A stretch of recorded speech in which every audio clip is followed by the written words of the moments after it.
we're back after maybe the most troubleshooting I've ever done in my life. Final Fantasy XIII not making good impressions on me. Now, it's not the story or the characters that are pissing me off.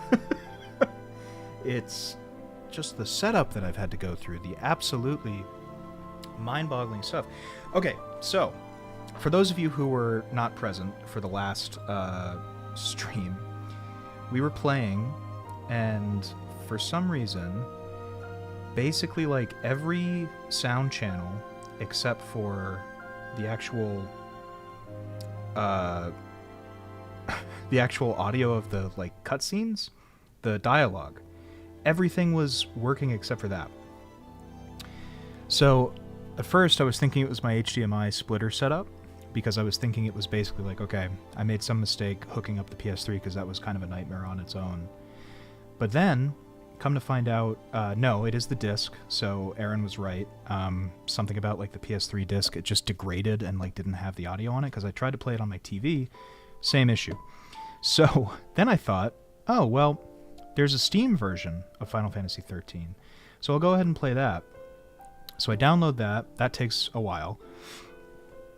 And I get it working. And then I try to get back to the point at which I had stopped. And we're sitting here, and I'm looking at the computer, or my monitor, and the colors are all crazy. So then I figure it's my HDMI cord. So I switch out the HDMI cord from the laptop to the monitor. Then the sound stops working. So, like, all together. So, now we finally got it. Things are finally, like, back to normal. And I'm roughly at the part where I was when we stopped. So, I'm playing the Steam version of Final Fantasy XIII. This is my devotion to giving this a better chance. And so, for as much talking as I did at the beginning of the last stream, where I was basically saying, like, oh, you know, I played it on the 360 when it first came out. I would love to be playing this on the PS3, but that doesn't seem to be an option to get like the audio working. So what we're doing instead is playing on my PC with an Xbox controller. So this is true nostalgia for this game at this point. Or negative nostalgia, however you want to read it. But here we are. We're back. So we'll keep going. I also have it in easy mode just so that we can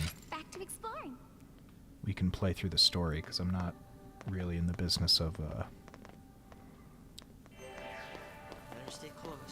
taking longer than I need to put it very bluntly. Alright, so we basically got to this point. We're going to just kind of speed through here so that we can get to where we actually stopped. Aren't you scared? But the audio works, so thanks, Steam. All right.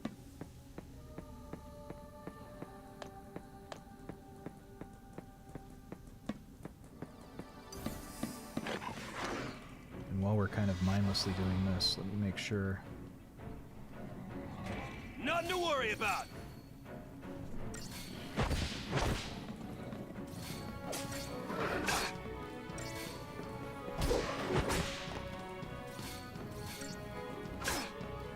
How about this?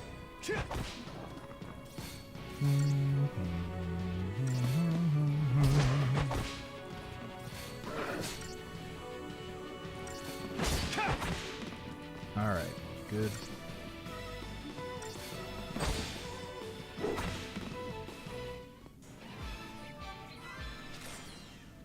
Great. Things are looking up. Now that we can actually hear the game. Man, what a silly thing. I also, despite the Steam reviews being it was very positive on Steam. I did see that this game, it seems to be working pretty solidly here. But some of the reviews basically said that it was a bad rip of the game. I don't know how you could get, well, I don't want to say that. I was going to say probably not worse than what we were dealing with before with the audio problems, but at least now, you know, we'll deal with it as it comes. We'll just make sure to save regularly. But, as a recap, so,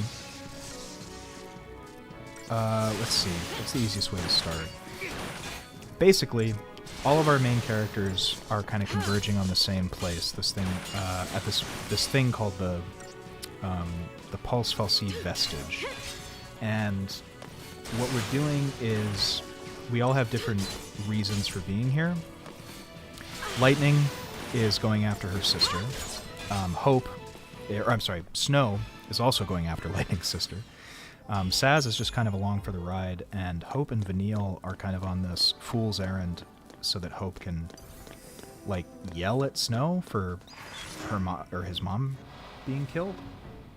So, fates are converging, and I actually realized that, I don't know if I saw this in the PS3 version when we were kind of attempting with that, but the chapter is called Fates Intertwined. So, what I was saying about everybody kind of being split up and yet coming to the same place for largely the same reason is an interesting thing that I think we should keep note of. So, this game, like every other Final Fantasy game, is very concerned with fate, and I think this one more so than others is very preoccupied with the idea of what it means to be fated to do something and how much agency you have to fight against that. So, as we continue, we will perk up our ears when we hear things related to that. And I'm skipping the cutscenes because we're not exactly where we were, but we're very close.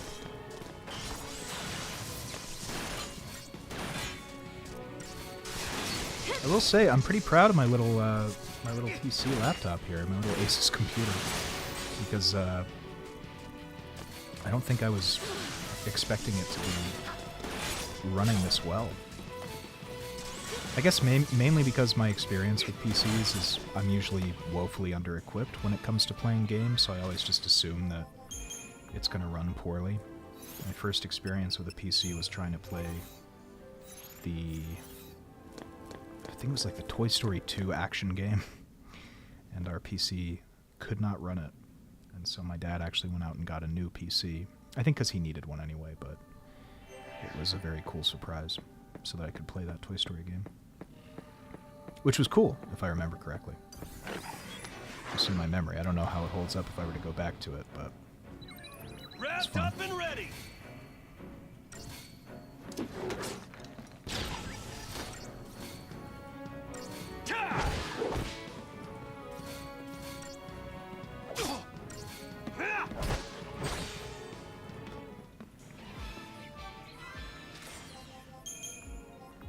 Alright.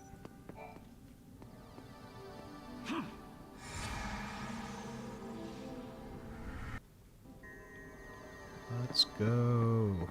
Keep it moving. Get back to where we were. In the version of the game that didn't have people talking. Yada yada. Oh, and here we are. We made it! Where do we go now? Whoop.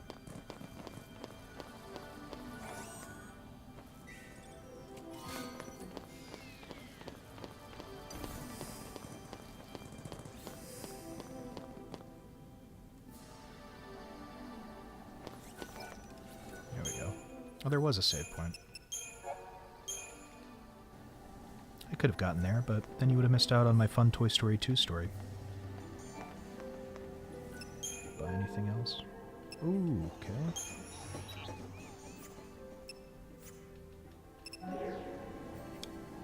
Not worth selling anything, I don't think. We can't fight things like that. Hope, shut up. We absolutely can fight things like that. And I'll prove it to you by fighting things like that. You goose.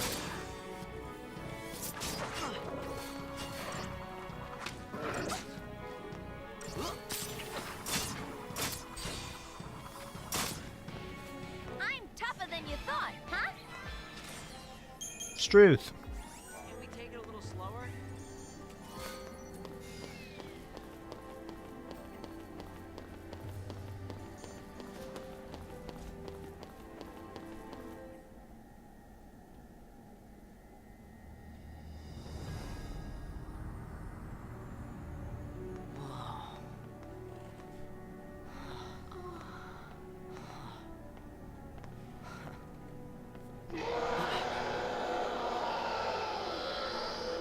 Ah.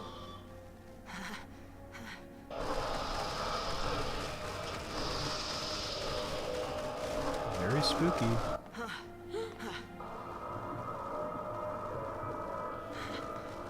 What are they?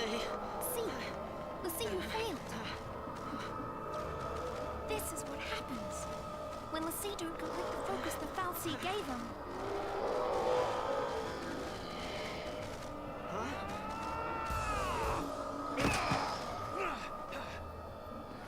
Let's even these odds. I'm gonna punch these weird zombos. Alright. Ghoul. So I think what Vanille just said is the first time we actually hear about, like, okay, what is this, like, contamination that they're talking about, right? Because when we were playing earlier today, we learned that there was this contamination that caused the purge. They want to get rid of people who were dealing with the thing that happened in Bodum, right? And so now it's like, okay, they give you a focus, they give you something. Is that what they mean by contaminated? Okay, listen. Find some place to hide and keep quiet. Once I find Sarah, we'll all leave together. You'll be home in time for dinner. You. Wait! Who's Sarah? My wife. Future wife, that is. My wife. Future wife! She's a Lassie. It is I, future husband. She's here somewhere, along with that Fal'Cie. I gotta find her and set her free. What's wrong with you? Why So do you want much. to help Lassie? They're the enemy. How can you save Lassie? You're not. Not my mom. My hot mom. That's insane. That hot mom of mine. Oh, I'm gonna laugh. Probably. But I gotta do something, right? I'll be back.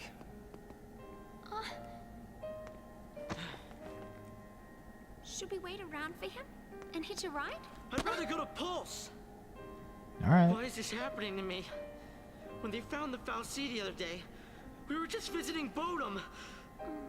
But the army took us, threw us on that train.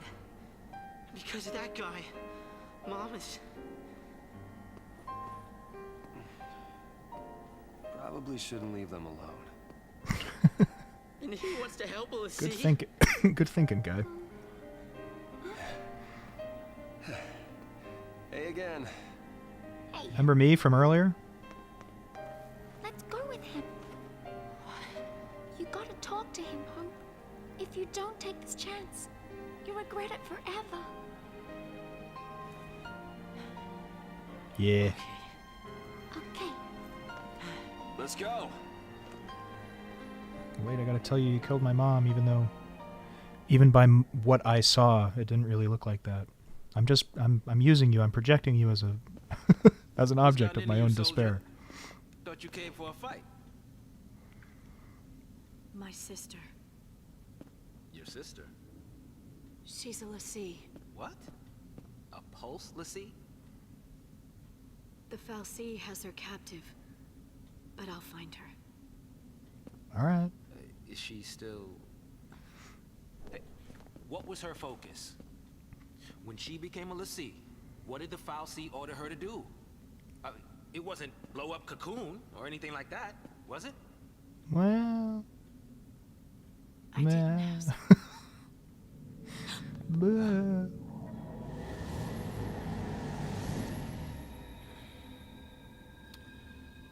Listen to me. When a person gets cursed by a Fal'Cie, they become a Lassie, and they get given a focus, right? It's a good thing he phrased that as a question, because she would definitely know that. How do I put this? Bluntly. If they don't carry it out, Lassie end up as one of those things.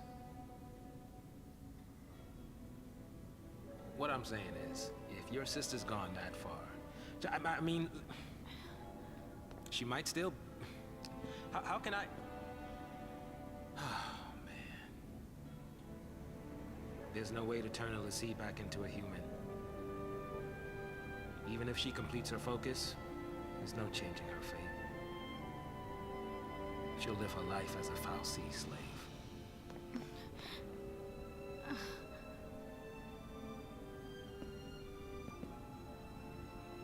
Don't make her suffer.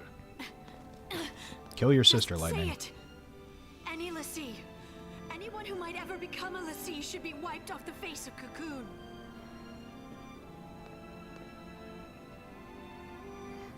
It's people like you that started the Purge in the first place.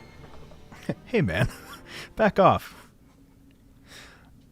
Yeah, sure, I didn't put it very eloquently or gently, but kill your sister. Get over it.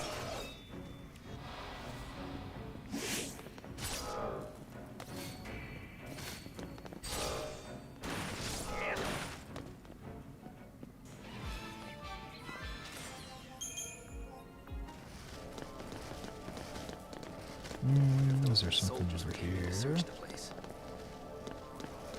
Yes. Guarded by two wriggly boys.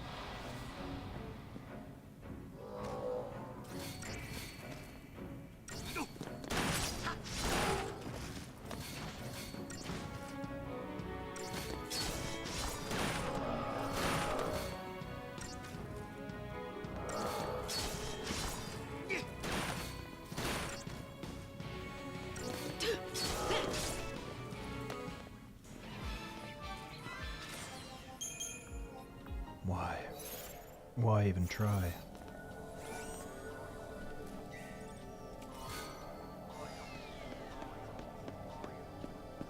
Hey, Grail.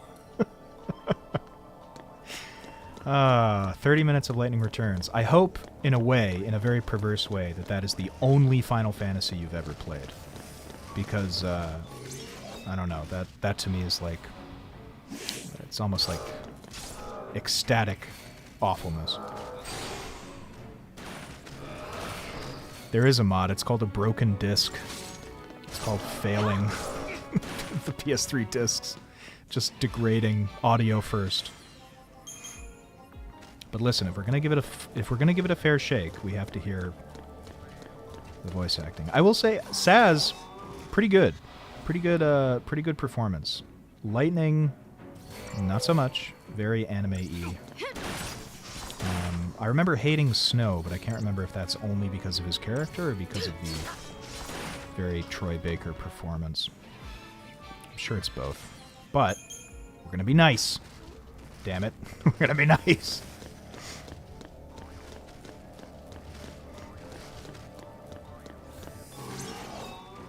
Unfortunately, I've played good Final Fantasy games too. That is a shame. I'm sure there's statistically, there's definitely somebody out there whose only experience is like 30 minutes of lightning returns a third of the way into it while they were like drunk at a party or something. And their friend, maybe me, told them, hey, you should play this dumb game. See what you think. Tell me what you think about this.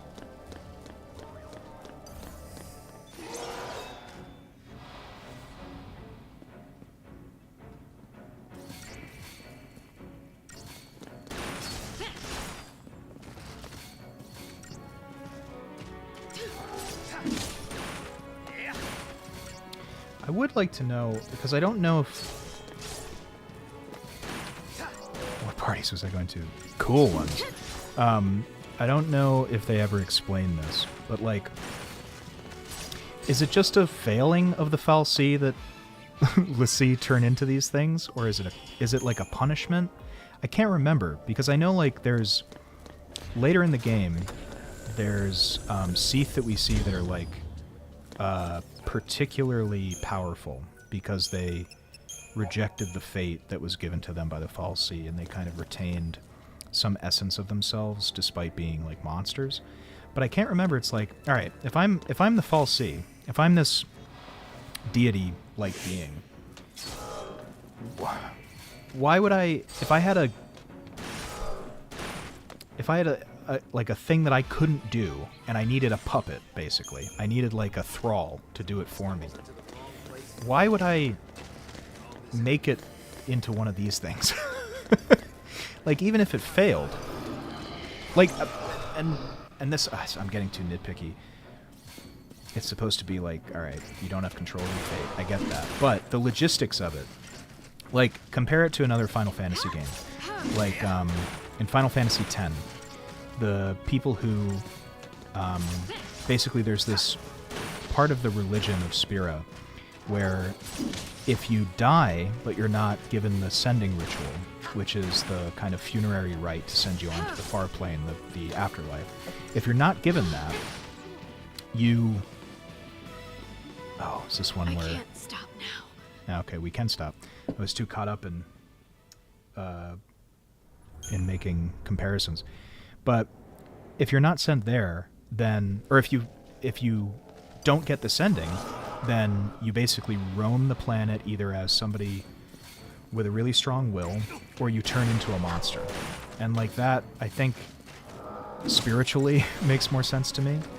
But in this, it's like, all right, are we just going to move on to another like puppet? I think the thesis here is that human will can't actually be overpowered in a mind control sense. Okay, yeah. Interesting. So it's almost just like, it's like zetzing them like after the fact. Like, all right, you don't want to do that, then I'm going to turn you into a weird monster. Because we do find out that the fal'Cie are not, I mean, they are like as powerful as deities, but they're not, it's more like in a, almost like a Greek sense. Like they're almost like demigods, right? Because the maker, I think, is the actual god who created Cocoon and Pulse. It's like what the entire plot eventually becomes. But anyway, we're getting ahead of ourselves by thinking out the plot of a game. Be nice. Damn it, be nice. Sarah! Not these things. Those aren't as powerful as a deity. The people, or the creatures that made those things are the fal'Cie, the deities. I already told you that. Pulse l'Cie are the enemies of Cocoon. So they should die? Listen, if she fails her focus, you know how that'll end. And killing her is a mercy? Kill me. Sarah!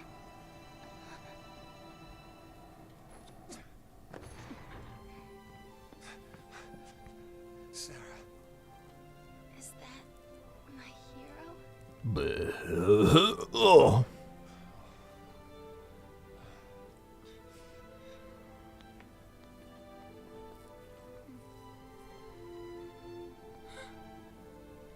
Let's get you out of here. Hands off. I'm taking her home. The Japanese dub is good. I'm not Maybe we'll your play in sister. Japanese sometime. You couldn't protect her. It's your fault. Doesn't she really change the saved us. content. Sarah, But Save us. I will admit, voice acting Us all. by Seiyu is often much more palatable than Save what we get. Cocoon. Music is good. save Cocoon? Sarah, that was your focus? Anything. You might have thought that a real god wouldn't have to brand people in the way fal'Cie do either. Protect Yeah, Cocoon. good point. I'll save everyone. Somehow. I'll make things right. You just relax. And that's a very Final Fantasy trope, right? Like, it happened in Final Fantasy XVI. These, there are these beings that exist that normal people would conceive as gods, but they're not really gods in the sense that we would believe, like the Christian god, or like, even like, you know, Greek gods, really. They're just like kind of more powerful people.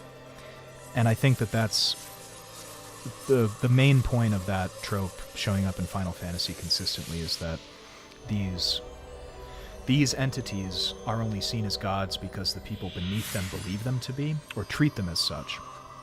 But really, they're just as fallible as the people who are looking up to them. 10 is a great example of that with Yu Yevon. The music's the best part of the game, Grill, I think. L'Cie who fulfill their focus are transformed into crystal and gain eternal life. Yeah, I guess technically. Sweet dreams. Sweet dreams? She's not sleeping! Sarah's... she's... She's a big crystal and I'm She's sad. alive. No. The legend. Remember the legend. L'Cie who fulfilled their focus turned to crystal and gained eternal life. It's the same with Sarah. Eternal life. She's not dead. Sarah's my bride-to-be. Future I wife. promise to be hers forever. I don't care how many years I have to wait. It's over! Open your eyes and face reality! Sarah, does becoming a l'Cie really mean losing everything? What? It's a weird thing to think in this moment. Despite your history, Vanille. What now? You would know better than anyone.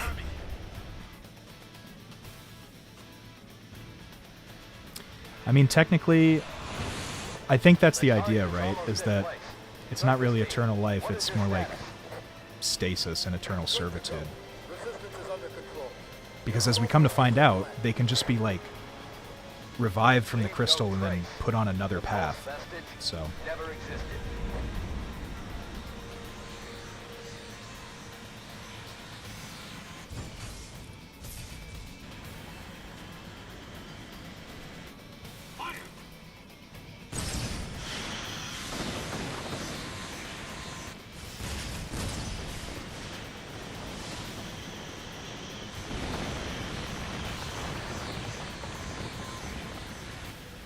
they're treating it like the female Titan. Just throw a bunch of ropes at it.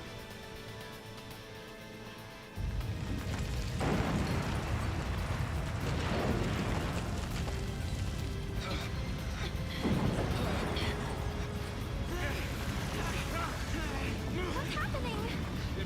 Must be a sanctum strike. Bring down the vestige and the foul sea right with it. Aren't they taking it back to Pulse? That's what the patch was, right? All they care about is getting everything from Pulse off Cocoon. Dead or alive, it's all the same. We can't stay here. They'll kill us. Can you grow up? Please. What do you want, your mom? Oh, sorry.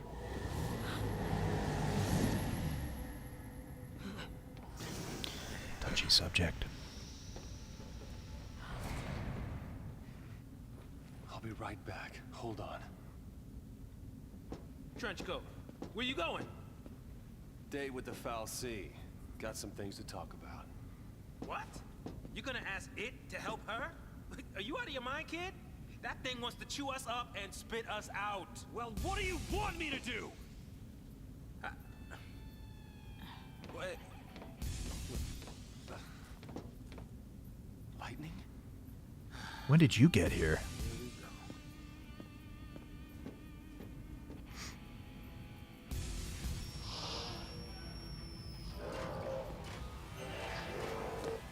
Alright, we'll leave future wife right there.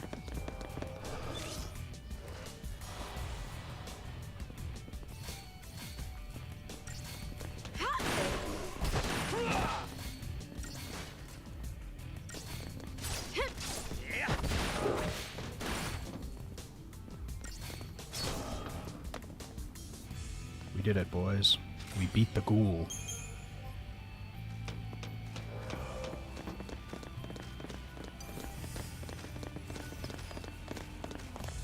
Excuse me. Pardon me.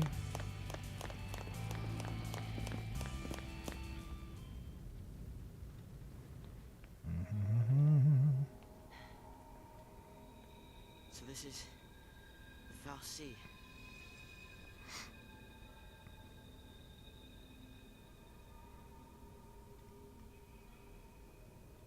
Sarah's a crystal now. You gave her a focus, and she did it. You got what you want. Now let her go! I'm a machine. I'm not actually a speaking capable thing. Please. Turn Yeah, it the back. it's one of those battle systems that it's like 8, where I think it makes more sense the more you go into it. Fine. You But go on begging. Like this thing gives a damn what we want. Ah! I think the other aspect is you kind of need to progress to a point where you can manipulate it a little bit more. Lightning! It's this thing's fault the purge started, and it's people who are dying. Sarah told us to save Cocoon. That means this thing needs to die. What?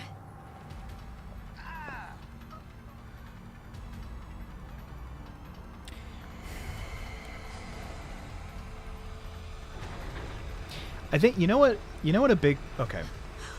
I understand tensions are high. Emotions are running wild. Sarah's a crystal now. That sucks. But I think one of the major problems I have with this game, or at least I used to, maybe I still will, we'll see, I'm really hedging my bets, is that there's not a character, Saz is nearly this character, but there's not a character who's like, let's let cooler heads prevail for a second. Think about this logically for just a second, Lightning, okay? She said save Cocoon, and she fulfilled her focus. So why would the thing that made her do that be a threat to Cocoon, right? Like, we know that, whatever. Maybe I'm putting too much thought into it, but I just, I feel like in other games there's usually a character who's at least like, hey, think about this for a second. This for Sarah.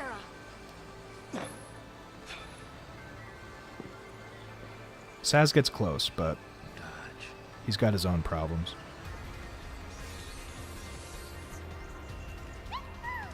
I'm in. Hell yeah. As long as you don't mind an amateur. I got these things. Might as well use them. Thanks. Thanks.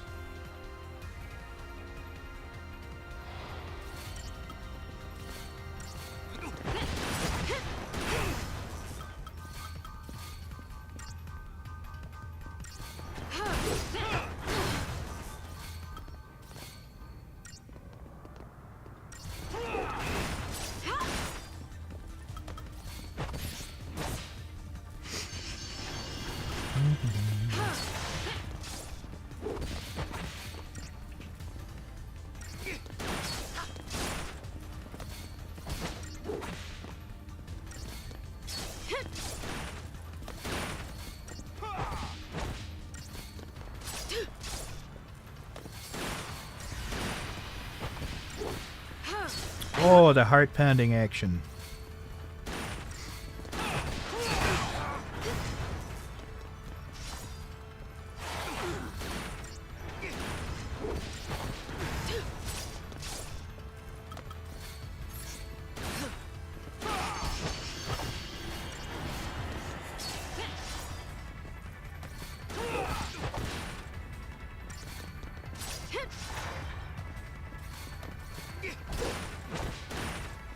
Oh, Miso has entered the game. She's sitting on my leg as we speak. Miso, do you have any thoughts on Final Fantasy XIII? Positive, negative, neutral? I know you're more of a Disgaea kind of girl, but...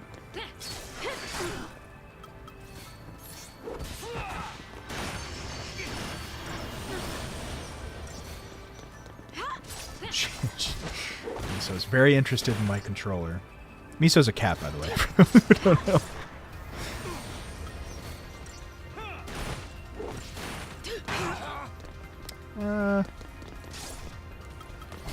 Yeah, yes and no. I think it looks really nice, and there's like a certain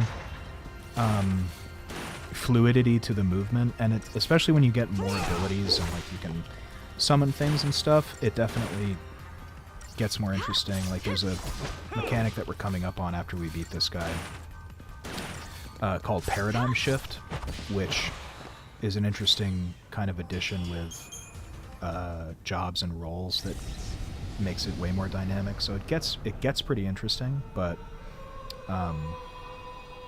takes a while to kind of rev up. This is Miso. She's saying hello. Where are we? Miso, thoughts? Do you have any thoughts to share? You're grabbing the microphone like you want to say something. What's going on? No? No? Thanks for stopping by.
Oh, jeez.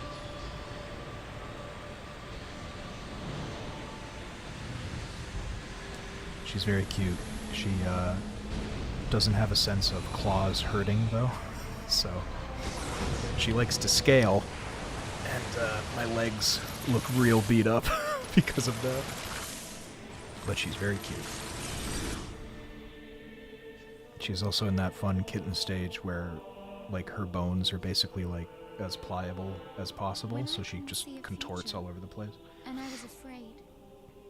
When the future was clear and it hurt to see, I'd just close my eyes and lose myself in happier days. Oh yeah, cool, man. The Pulsian Menace. Yeah, da, da, da, da. The Menace! There it is! Ah!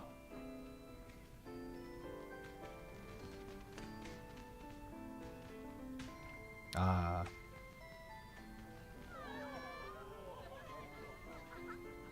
Everybody's having a lovely time.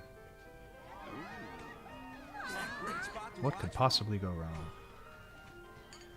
in this world of fantasy? How'd that happen? Don't know. Destiny? More like dumb luck. Let's go find him. Excuse me. See you around. You know. No, but I want to. You just missed her. She said she'd be at the usual place. Thanks. Sorry about that. Now, who'd you say you were looking for?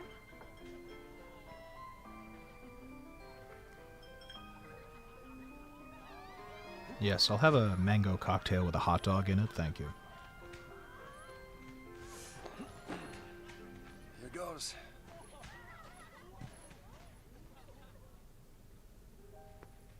Future wife. From the future. Making a wish? Maybe I was. I was hoping that tomorrow I can tell my sister. She'll be so mad, knowing I hid it from her. Don't worry. I'll take the blame for you. You know, you should ask for something bigger. These are wish-granting fireworks, like in the stories. Stories, huh? Gonna be a big crystal, she See who says. fulfill their focus. They become crystal and gain eternal life. Aaron's a big Felsi. He's some kind Would of help if they gave you mechanical some clue about what you're supposed to do. thing. It's not really clear what they are. Some of them are more human than others. You will never be one of those monsters. So what will I be? A crystal? God willing.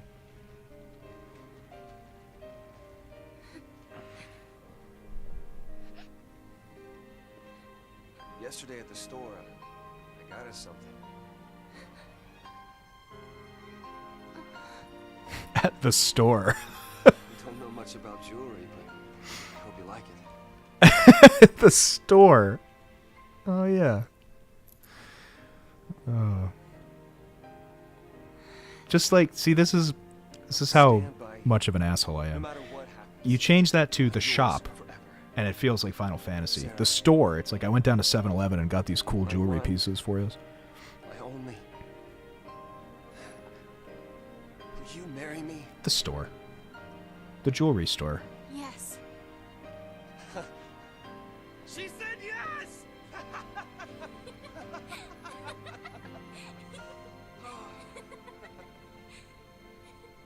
Hooray. Listen, that's the name of the game. We're trying to be nice. Trying being the operative word. Oh. There's things I like about it. There's things I like about it. But there's problems with it. Damn it. More so than the other ones, I feel. Gotta love these fireworks. They granted my wish. Your wish. Before I asked you to marry me, I wish that you would say yes. Doing a lot of heavy lifting there, that's for sure. Then maybe they'll grant mine too. What's that?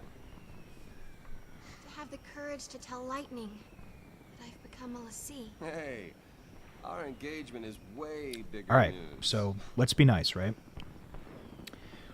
One could say, Oh, man, I why can't wait to see her why face. show this in this order, right? Why have this happen after she turns into a crystal?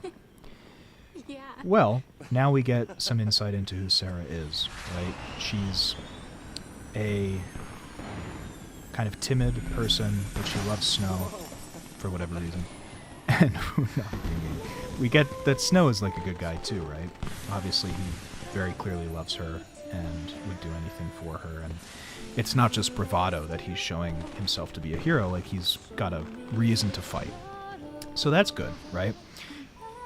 Let's, like, why show it after? Yeah. It's really interesting to show, like, the consequence before the build-up of the character. And I think that's something I want to keep in mind, because I was saying earlier, one of the other things to kind of think about is That was there's no close. point of view character in this game. There's nobody who, like, knows less than anyone else that we can learn from. So exposition is often given as a question, so that it's not obvious that, like, you're talking to somebody who already knows something, right? So we're learning things after the fact, and that's something that I don't have an answer for right now, but it is interesting, and it's something to keep in mind, where it's like, okay, we get the kind of reason for caring after the bad thing happens, which is not typically how you tell a story.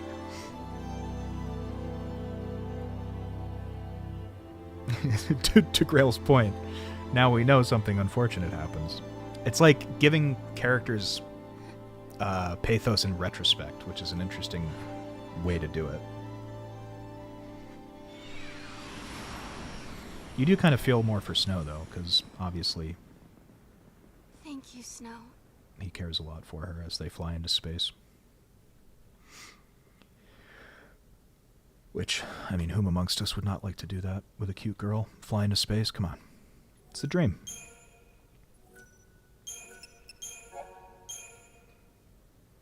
One of the most memorable lines for me from the sequel to me is "Timeless memory frozen in crystal." There might be an interesting sense in which characters here are only able to understand each other or their relationships with them after they've reached the fulfillment of the goal.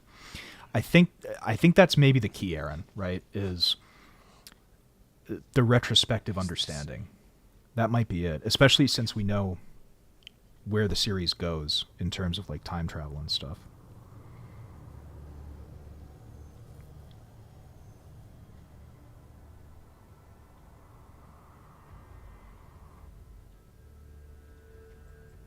This must be Lake Brescia? Well, I guess we fell from up there. And the lake turned to crystal? It's pretty cool. Help me out here. I mean, did the Foul Sea do this? How in the world did we end up here? How should I know? We're alive. How? Sarah! No one survives a fall from that high. Not without a miracle. Sarah saved us! Sarah, listen. It's all your fault. Hey guys. Watch out!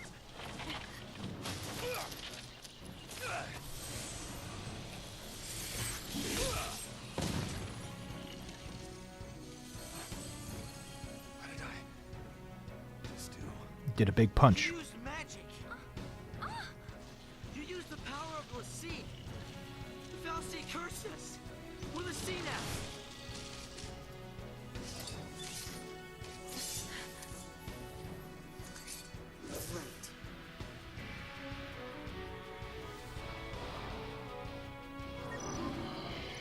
Here we go. Alright. Let's get a refresher. Assign characters the most effective roles for a given situation. Switch between paradigms.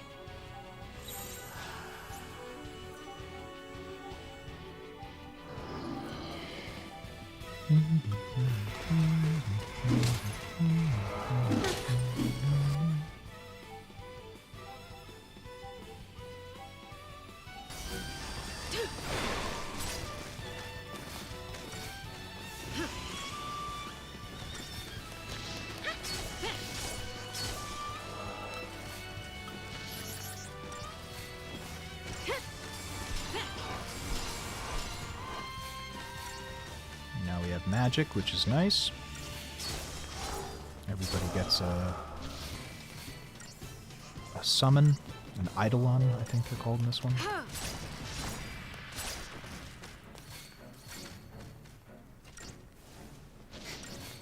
The suffering continues across chats.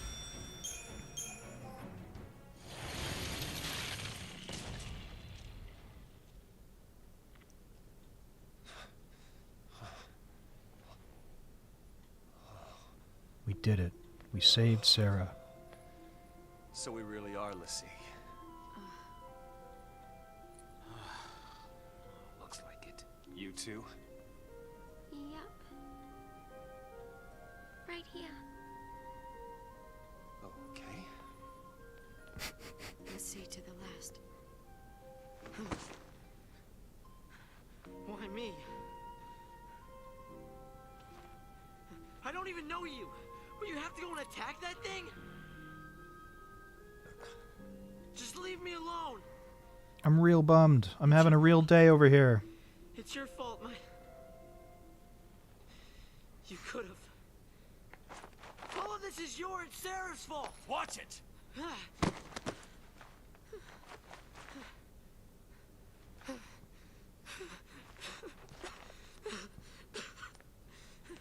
Surrounded by mean lunatics. Everything is gonna be all right. You'll see. Come on. Off we go.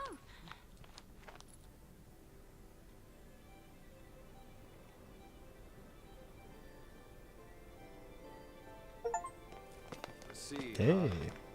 Instrument of tragedy. Yep. All playing for Team Pulse now. Why me? Well, look on the bright side. We get cool magic stuff now. That's nice.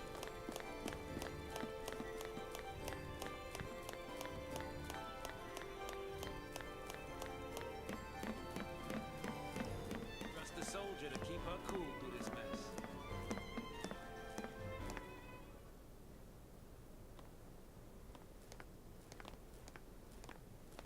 Okay, if we don't know our focus, how do we No, complete I don't it? think I would stream until 1 a.m. I would just start at 1 a.m. weirdly.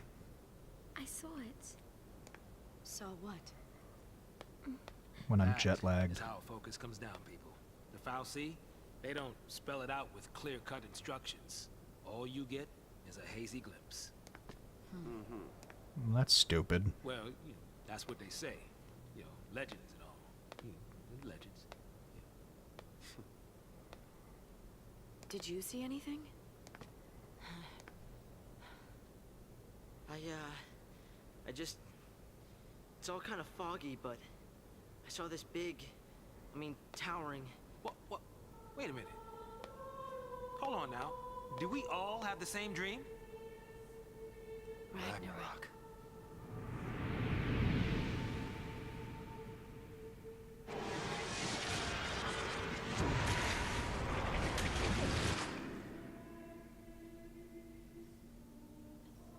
So, we all saw the same dream.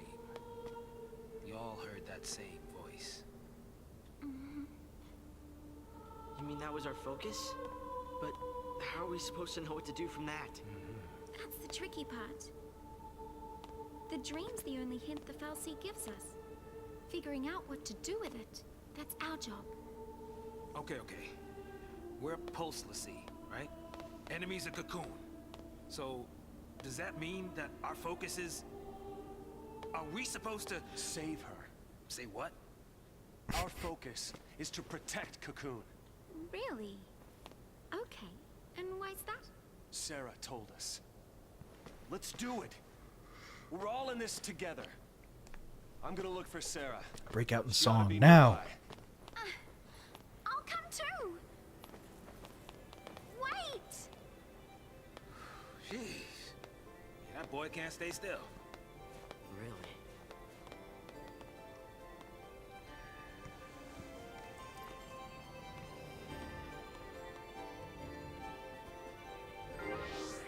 If only.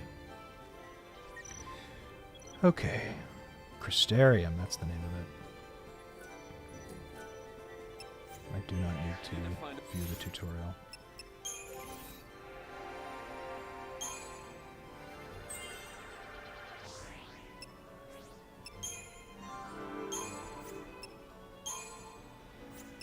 Let's do Sentinel.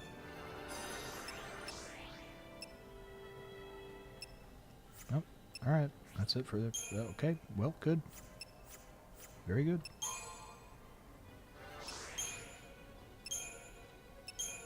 Oh my god.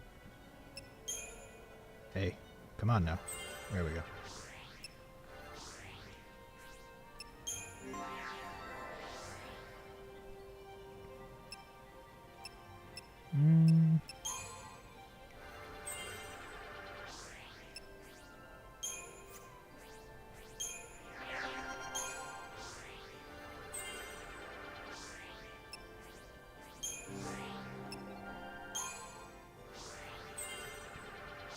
Yes, very good. Very good. Alright, now let's catch up on the data log.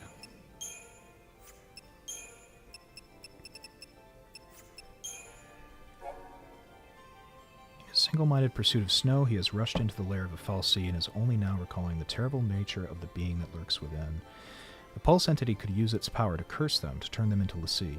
Pulse Lassie are the doomed servants of the Fal'Cie who created them, despised and feared by the people of Cocoon. Hope's companion, Vanille, seems unconcerned by this dreadful possibility. Bemused by her indomitable cheerfulness, he nervously follows her in search of Snow. It was Snow who convinced his mother to fight. It was Snow she was protecting when she died, and it is Snow who must be made to pay. That's from his perspective, so fair enough. To the citizens of Cocoon, the lower world of Pulse is a hell rife with unknown terrors, and the recently discovered Pulse Fal'Cie is an invader from that hell. In an effort to quell the growing panic in the wake of the entity's discovery, the Sanctum initiates an extreme measure known as the Purge. Under the initiative, not only is the Fal'Cie to be cast out of Cocoon, but all of the civilians living nearby as well. Any person coming into contact with the lower world beings' foul energies could already be corrupted, and no potential enemies of Cocoon can be allowed to remain. The ensuing deportation claims the lives of countless civilians, Hope's mother among them. After witnessing her death and chasing Snow into the vestige in a blind rage, Hope suddenly realizes that he may soon share the same fate as the Pulse Fal'Cie, relocation to the world below.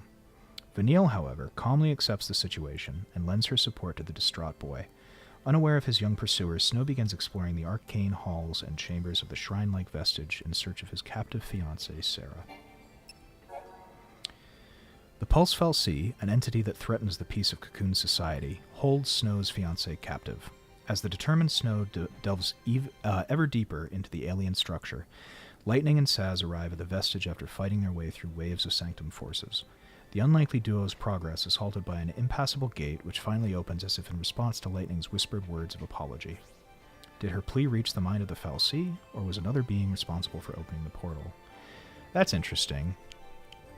I think the idea there being like, was it the Fal'Cie or was it Sarah, right? Saz follows the ex-soldier into the vestige, bemused by the lack of explanation, but driven on nonetheless by a purpose he has yet to reveal. favorite thing about JRPG worlds is that they're usually some form of hellscape. There's usually hell in it somewhere. Military weapons stalk the halls of the Vestige, though the SciComm recon team that uncovered the lower world being 2 days previous is still trapped inside. Lightning and Saz know that the real threat is not a part of the Sanctum army, but the Pulse fal'Cie and its servant l'Cie. Pulse l'Cie are former humans who have become agents of destruction. Those residents living near the Vestige face being purged simply because of their proximity to the fal'Cie and the possibility that its power has bound them into servitude. With tales of l'Cie haunting his thoughts, Hope hears Snow's voice calling in the distance. Although he plans to confront Snow over his mother's death, the reality of the situation becomes too much for Hope to bear. He cannot go through with it, not yet. Pulse l'Cie are cursed beings who wield supernatural power and whose very existence incites panic and destruction. Hope explodes into a rage upon hearing that Snow plans to rescue Sarah, now a l'Cie herself. Even if she is Snow's fiancée, nothing good can come out of helping a sworn enemy of Cocoon. The situation only serves to magnify Hope's hatred of the man he holds responsible for his mother's death. Shaking with fury, he is unable to form the words he so desperately wants to say. Oblivious to Hope's anger and worried for their safety, Snow decides to bring Hope and Vanille along on his mission.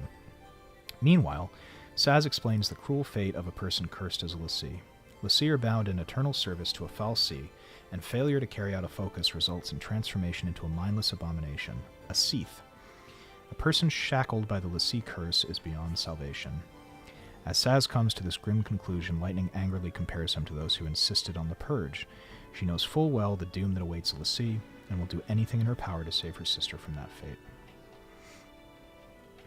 That's true, but I mean, hell could be a place, and the world could be an unfun place to live. Final Fantasy II. My favorite thing in Final Fantasy II, spoilers, I guess, for Final Fantasy II, is that the Emperor, like the bad guy who's literally just Emperor Palpatine from Star Wars, when you beat him the first time, he comes back and he's like, "You fools! I was hoping to die so that I would go to hell and become even stronger. Thank you!" Which is one of my favorite things of Final Fantasy villains ever done as a plan. I'm going to die and go to hell so I can just eat the hell energy. A legend on Cocoon states that if l'Cie complete the focus given by a fal'Cie, they turn into crystal and gain eternal life. Asterisk. And just as the legend describes, Sarah, Lightning's younger sister and fiancée to Snow, glows with an incredible light and turns into crystal. But has she truly gained eternal life, and what focus has she completed? This timeless crystal sleep seems nothing more than another form of death to Lightning, and she turns her feelings of grief and anger upon Snow. Snow, however, refuses to give up hope of a future where Sarah will return to him. Just then, the Sanctum army begins its assault on the Vestige. Though it may mean sharing the Vestige's imminent destruction, the group heads ever deeper into the complex. Snow seeks to persuade the fal'Cie to release his fiancée, while Lightning and Saz have other plans in mind. Snow pleads with the Pulse fal'Cie. He offers himself in Sarah's place if it will release her from her fate. The fal'Cie remains silent. Seeing Snow's desperate pleas go unanswered, Lightning and Saz draw weapons on the lower world being. Even if the fal'Cie will soon be destroyed along with the entire Vestige, they have reasons to defeat it with their own hands. They work together to bring down the fal'Cie, and the Vestige now plummets towards the lake below. A final wave of power explodes from the dying fal'Cie, transforming the water and surrounding area into solid crystal. Okay, so that's interesting, because I don't know that it's clear that it died, so it's good to, like, it's not clear through visual storytelling anyway that it's dead. Like, it just turns to crystal. Which, as we've seen before, like, does that mean what does that mean for Sarah, right? Lightning and the others do not witness this breathtaking event. Upon defeating the fal'Cie, they are drawn through a rift into a dimension where an immense otherworldly presence awaits. Oh. Interesting. Okay. Onto their bodies it sears cursed brands, onto their minds the vision of a beast destroying Cocoon. Swept along by unimaginable energies, the helpless companions are swallowed in a lightless void. As Snow drifts in the darkness, one memory fights to the surface of his consciousness. And that's the flashback we saw. Lightning feels nothing but anger towards the Pulse fal'Cie. It had taken Sarah and cursed her with the l'Cie's doomed existence. It is the underlying reason for the purge, and it is an enemy to be cut down if she is to fulfill Sarah's final request to save Cocoon. Lightning's aggression provokes the fal'Cie into action, and it attacks her. Saz draws his guns with grim resolve, and Snow joins the battle without hesitation. As they deal the killing blow to the master of the Vestige, a flash of light rends the air. They are pulled into a swirling void of chaos, where they are bound by an ominous and inexorable entity. Branded with arcane markings, the companions are then assaulted with the vision of a terrible beast tearing Cocoon apart. Soon after, the vestige finally succumbs to the combined attacks of the Sanctum forces. In the midst of the chaos, a memory surfaces from the depths of Snow's fading awareness, a marriage proposal made to his beloved Sarah under a night sky lit with the colors of exploding fireworks. Can his wish for a happy future ever be granted now? Boy, oh boy. Let's see. How can I hate this game? Vanilla's everything. I admittedly, it's a bit of an attention grab, but hey, we're trying to be nicer to it, so stick around. It's also interesting that Sarah fulfilling her purpose precludes her from completing her other goal, which we do explicitly know about and understand, her engagement to Snow. Theoretically, couldn't they just, like, get nice pick and break the crystal? I think at some point that happens. I think they do actually try to, like... I think maybe they try to dig someone out. Maybe I'm thinking of something else, but that image is in my mind. After being caught in the destruction of the vestige, the group awakens directly under the hanging edge on the expanse of a solidified Lake Brescia. An after effect of the energies released by the dying Fal'Cie, the waters of the lake are now frozen in crystal splendor. Despite having survived a fall from an incredible height, the companions are unable to appreciate their luck as each one of them now bears a brand of alien design. The mark seared on their bodies signifies their servitude of a Fal'Cie, or to a Fal'Cie, and the gift of magical power. It is the brand of a cursed l'Cie. Worse, they must now complete their assigned focus if they are to avoid becoming monstrous Seath, though none can say for sure what their mission actually entails. Their only clue is the vision they all witnessed of the great beast laying waste to Cocoon. Ragnarok. Though all signs point to a bleak and tragic destiny, Snow alone remains optimistic, convinced that his focus is to grant Sarah's wish and save Cocoon. He sets off full of confidence. It's an interesting thought. I'm thinking, Aaron, of your message there. She becomes an object, a crystal, kind of like an engagement ring, rather than a human who could participate in a relationship with him. Well, here's the question about Snow, right? So, I think most people's problem with Snow is that he's annoying. But in a way that's, like, kind of endearing, right? Like, I'm not going to compare him to Zack, who's, I think, like, the perfectly written version of this, like the dumb guy with a heart of gold who wants to do the right thing all the time. But he's in that same ballpark, right? Zack is like the pinnacle of that. Snow is, I think, not, at least not written or acted as well as that. But the question I have is, like, how naive is he really? Like, I think he genuinely loves Sarah, but to your point, I think he kind of loves her like an object. Or at least doesn't really have, like, a three-dimensional view of who she is. And now that we're thinking kind of retrospectively about what that memory was of him proposing, like, it's very clearly from his point of view. You know, hey, she said yes, I'm so excited, I got this jewelry from the store.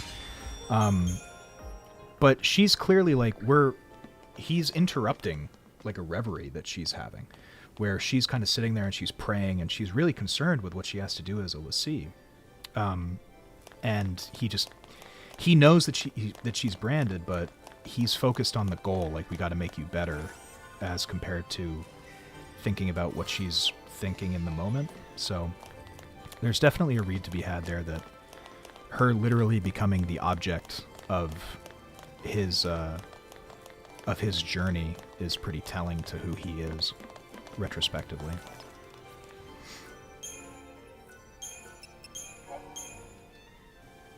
I'll go scope things out ahead.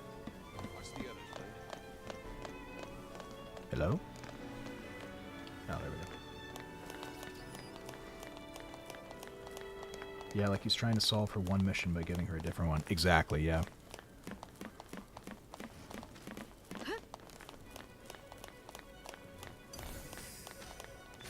Which is an interesting it's an interesting echo of what the Fal'Cie are doing, right? Like, not taking the people they brand, not taking their wishes into account, right? Just seeing them as kind of a means to an end. And in Snow's case, the means to an end could be viewed as just like having a wife.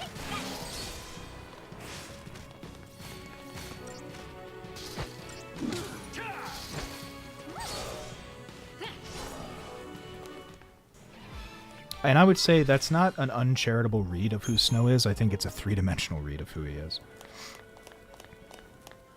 So maybe a thing to keep in mind in the playthrough is what it takes for characters to actually relate to each other as people versus a means to an end, as you just said. Probably comes up more broadly. I think so. And maybe, and that might also be the frustration that, you know, I felt originally playing it. It's like, oh, I feel like it's trying to say this, but maybe I didn't have the means to may be cursed, but it makes us stronger, understand doesn't it. So was to stop us from putting it to good use.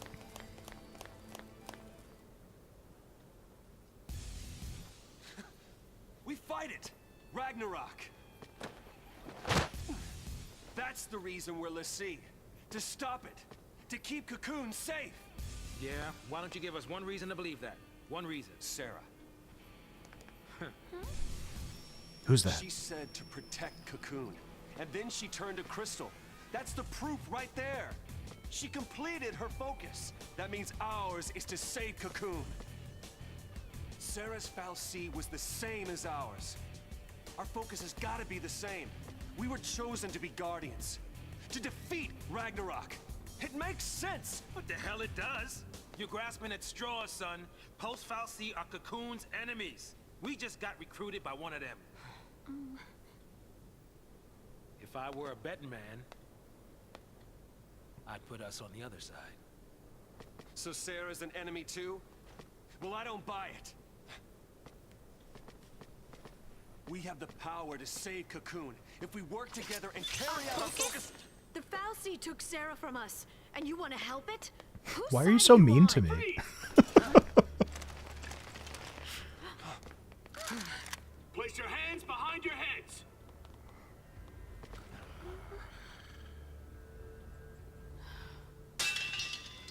You fall off the purge train? Good one, boss. Maybe. Or are you talking back to me? Huh? Huh? Nice gun. Stop her! Freeze!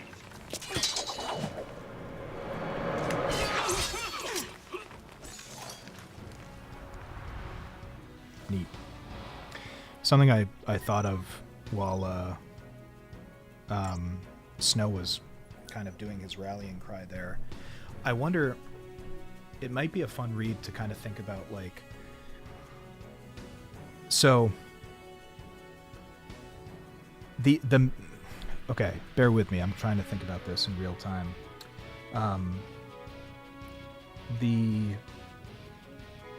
The general understanding that the people of this world have is that the fal'Cie give you a purpose, a focus, right? But maybe they just kind of impart to you something that they want, and they give you the power to do these incredible things.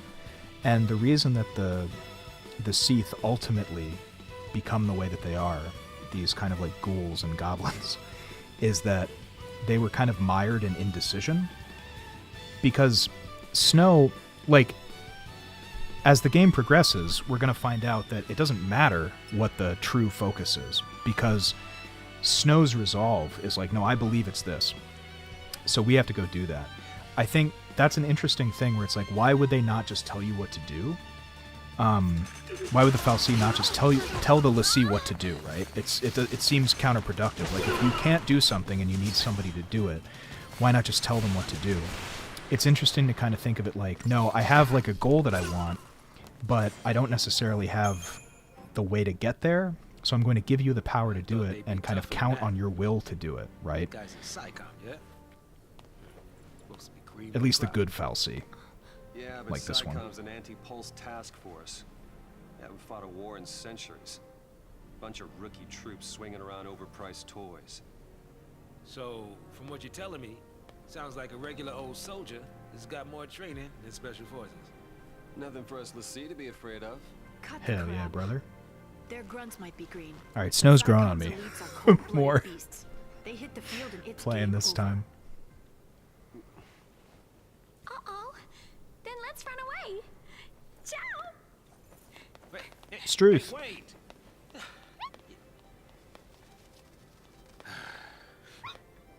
What's a man to do?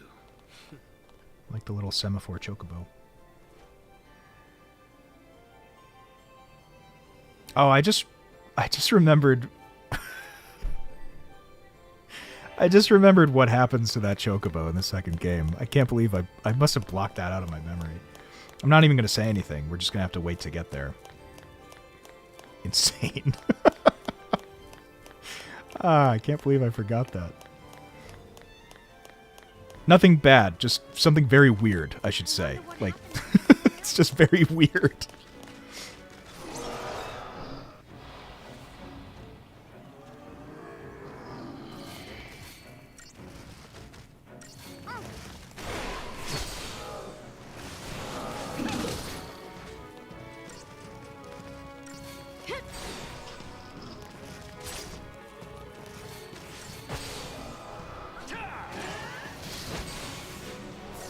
Nice.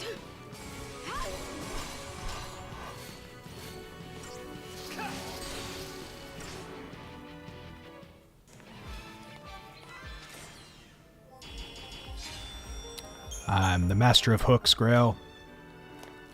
You'll never be satisfied until you find out the weird thing that happens to a chocobo.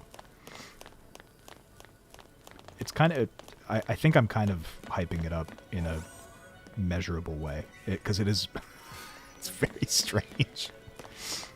Anyway. She's cute in this game.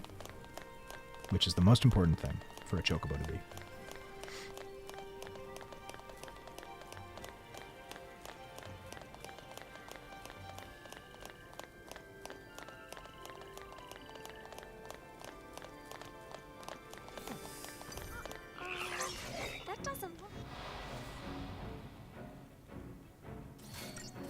Kind of feel bad for these guys. Their whole ecosystem just turned into a crystal. And we're beating them up. Sorry, little freaks.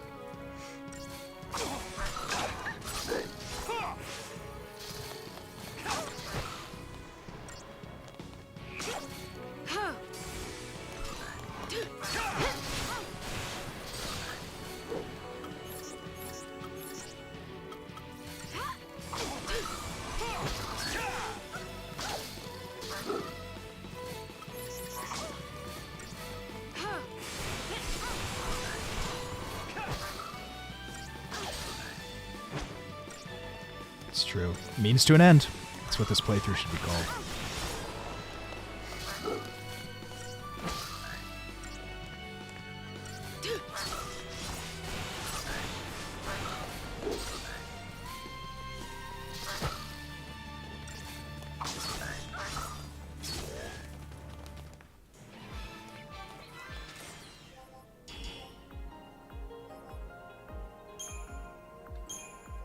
Hey, we got some strange fluid. Good for us. Ugh.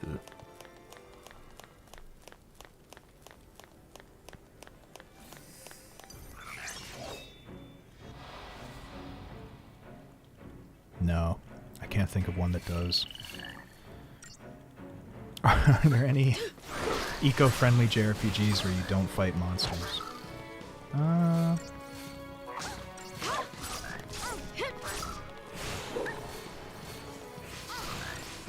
Sure, there's got to be something out there, but it's not important enough for us to remember. So.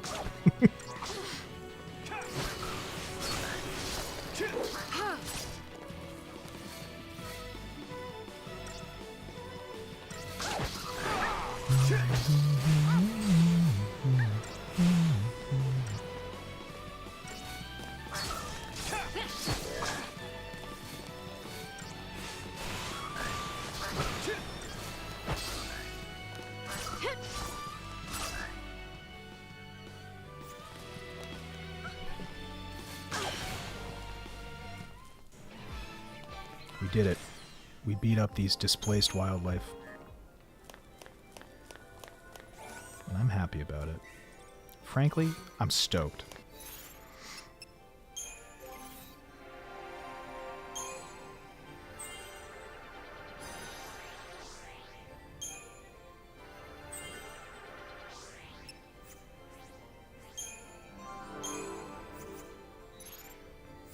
Alright, I'm gonna wait a little bit. It's funny, I was playing through 10, and it's like I'm so min-max oriented that I was like stopping the playthrough every 2 seconds to go to the sphere grid. Doesn't make for very exciting gameplay. I am playing on easy mode, yeah.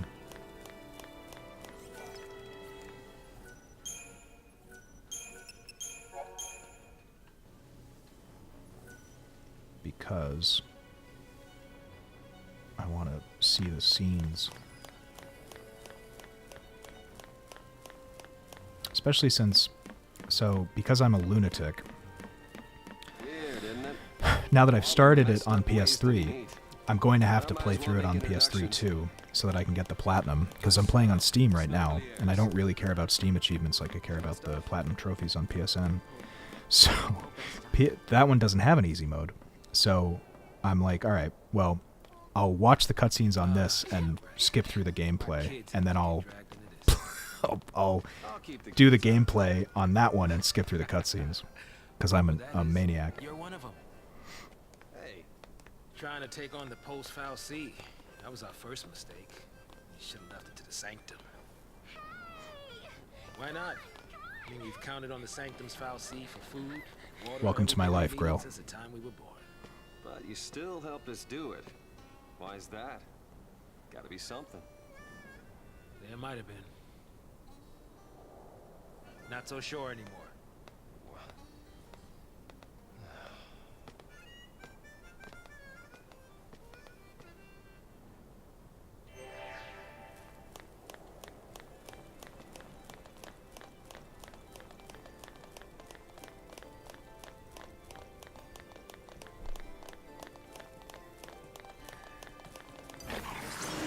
Get out of my way. I want the floating treasure. Sorry, fellas.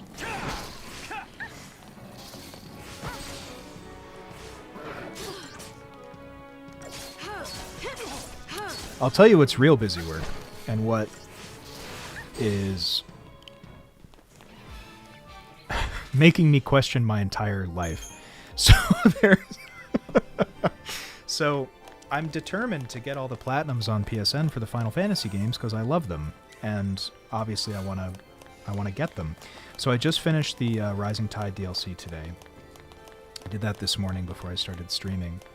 And so I have 100% on Final Fantasy XIII, which was tough, but pales in comparison to the platinum for Rebirth, which was insane.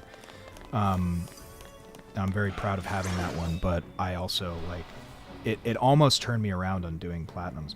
What may break me is Final Fantasy IX, because there is a trophy in that game. So I think the platinum percentage is 0.1% on Final Fantasy IX. 0.1% of people who have played Final Fantasy IX have the platinum trophy.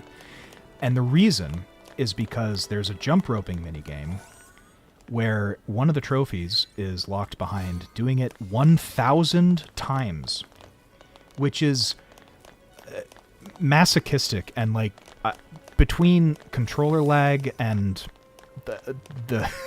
the ineffective like timing system within the game, it's just it's so ludicrous that I'm probably still going to do it, but it's really made me question just how I spend my time.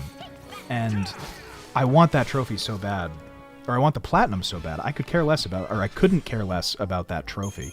But man, it is it's mind-boggling, because it's not like it's so locked behind luck. It's one of those kind of trophies that drives me crazy. Because I'm all for like skill trophies. I can buckle down and do, right? There's nothing wrong with those. I can basically set my mind to doing anything if it's a skill thing, right? Because I feel like I get better at whatever I try. It may take me like 3 times as long as some more skilled players, but I'll eventually do it. Like, that's how I felt about Rebirth, for the most part, although a lot of that was luck too. The luck ones, though, are such BS. It drives me crazy, so...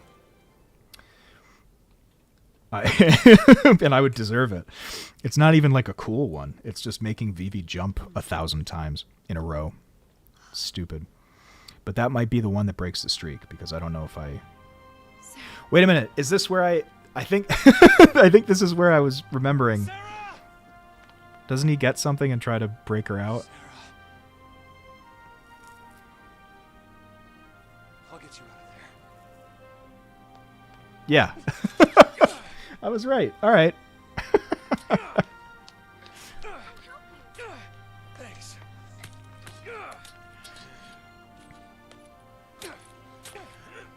There you go, Grail. Taking a nice pick.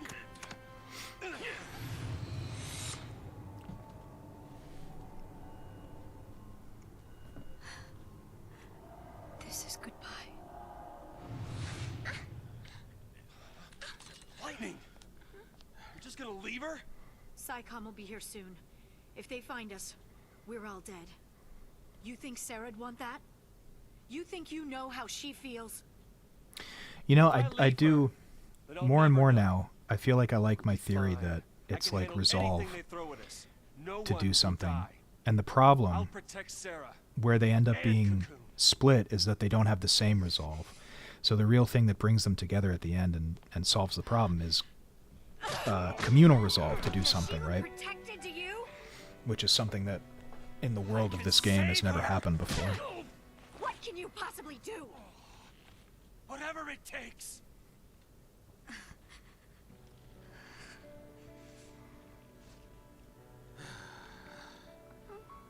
Ooh, me. You two hopeless. Because here we have, like, the party's all together except for Fang, who hasn't Just can't admit it. entered yet. You wanna say as much as he But they're all at odds, right? They all want different things. They all don't really know what's going on. Then we have a prolonged period where they split up, and then they come back together eventually. Whoa, whoa. No. No! No, no, no! Not now!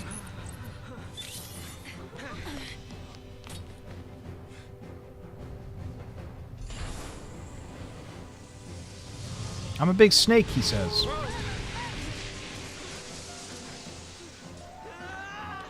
Stand back. I'm gonna punch this thing.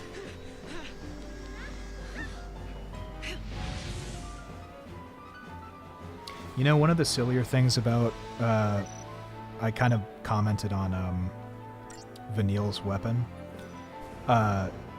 It's silly looking, but it's kind of cool. The thing I love about Snow's weapon, you'd think it's like, oh, he's like a monk, he's like Tifa, like he's using his fists. No, it's his coat. His his coat has different emblems, and they like power him up. It's really funny. It's a really funny choice.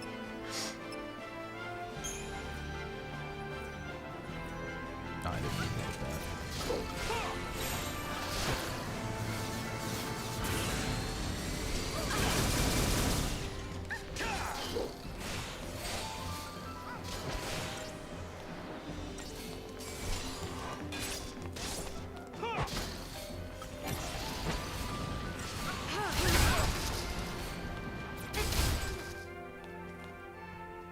I can't stop now. Hilarious.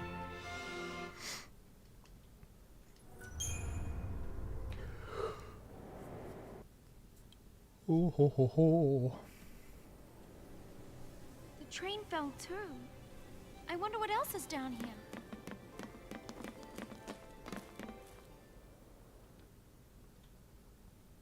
My sister, trapped in an icicle.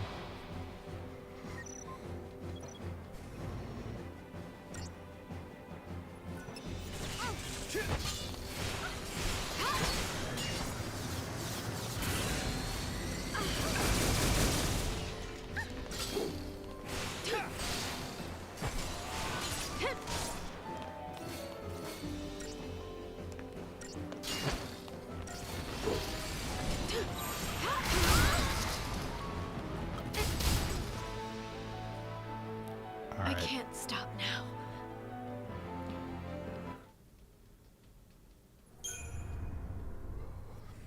It's interesting that stagger in this game doesn't actually stagger them. It just weakens, or it makes them vulnerable to criticals. In every succeeding game, there's like a moment where they're kind of down on the ground. Maybe it's just because this thing is huge. I'm not sure.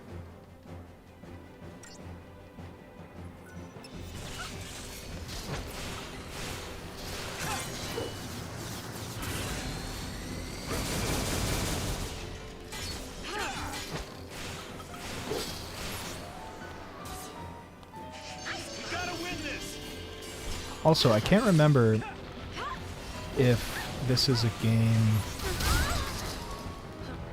Is it like always where if the leader dies, everyone dies? I can't remember if that changes. One of my least favorite setups for a game.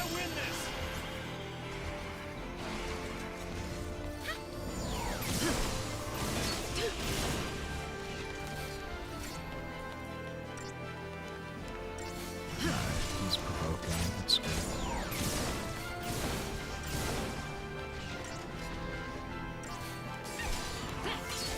You think so? Okay. Not a huge fan of that.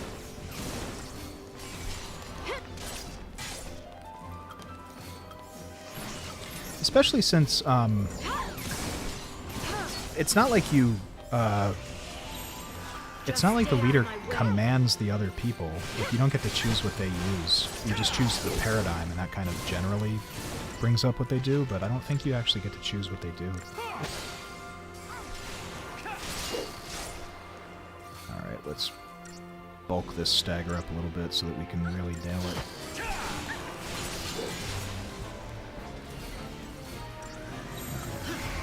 Change paradigm.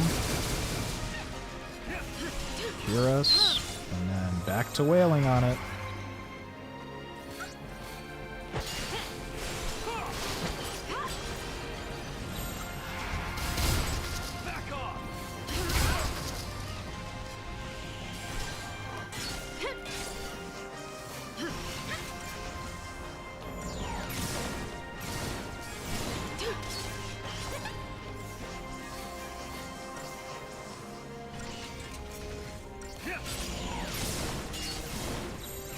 Stay sharp. We gotta win this!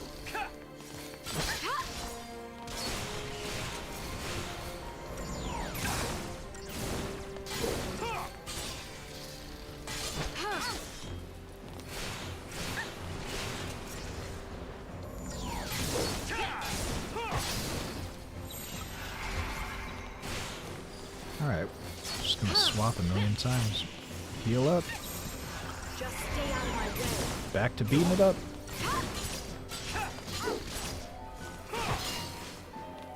Well done, gang.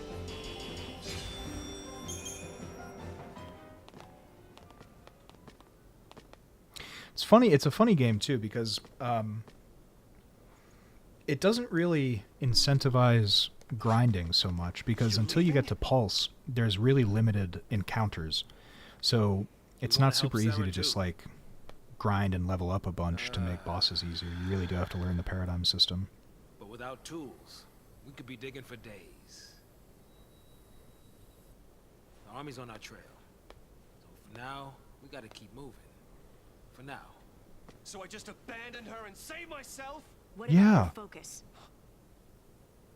What happened to banding together and saving the world? Isn't that what you promised? Now you want to forget it all and die right here? Kinda.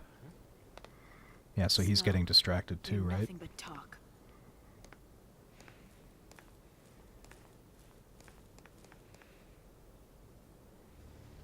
Lightning! Your name is silly, I'll do whatever it takes. and that's coming from me, Snow. I'll finish this focus and keep Sarah safe. That's my promise. Just fight the air or Great something. job so far. Just extract experience points from the air like a sponge.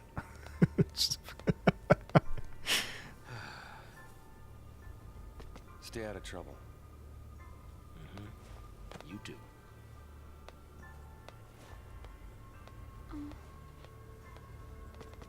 Get going. Beat it, losers, or I'll kill your mom. Later. Okay.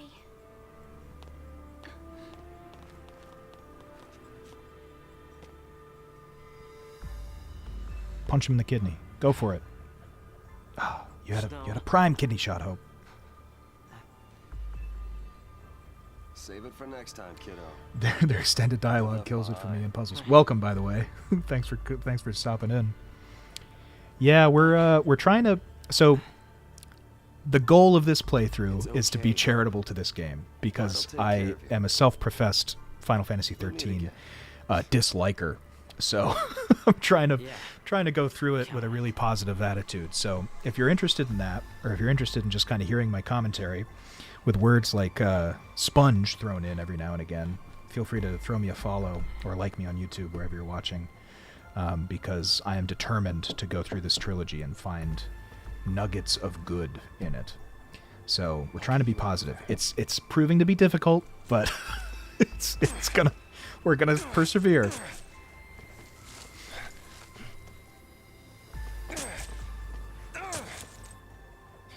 Count on it.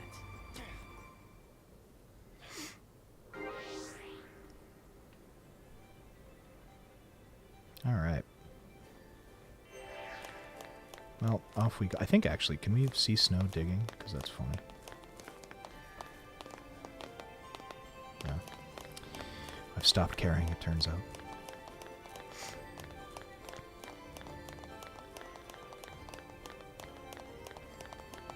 Yes, a good reminder to anybody watching who is not following or subscribed. Please do so. Helps me out quite a bit. Makes me feel good. Gets my dopamine going, and isn't that what we're all doing, really? Trying to up each other's dopamine intake. I think that's a positive outlook on the world, don't you?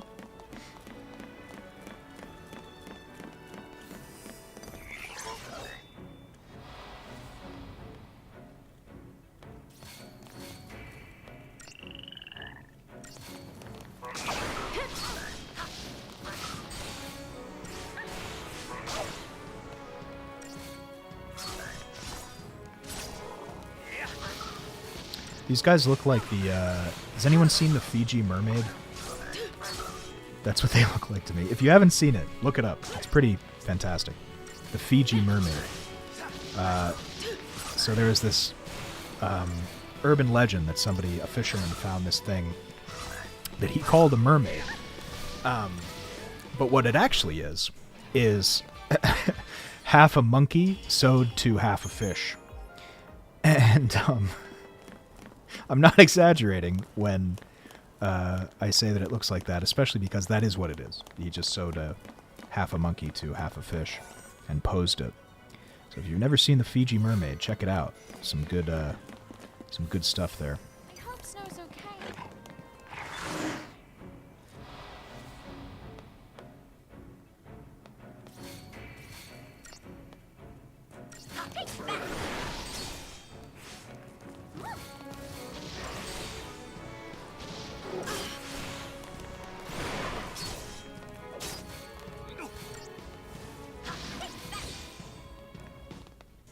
Nice. We continue to decimate the local population. The wildlife diminishes as we continue to get Crystarium points. No, we gotta go Do down not there. shake the slippery tube. We cool on this? Do not shake the slippery tube. Man, I've been saying that for years, and nobody listens. Don't shake the slippery tube. No one ever listens. I was saying, just the other day, I was saying, don't shake the slippery tube. I think I was in a grocery store, and there was an old man in front of me, and odd-looking duck, this old guy. But anyway, so I say to him, don't shake the slippery tube. And he died. Later that day, I read about it. I don't know if it's related. Makes you think, though.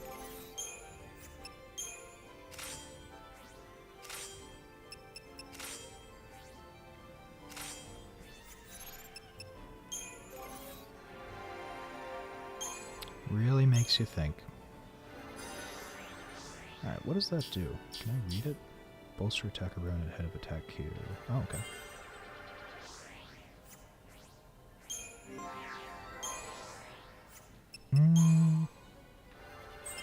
Do half and half here.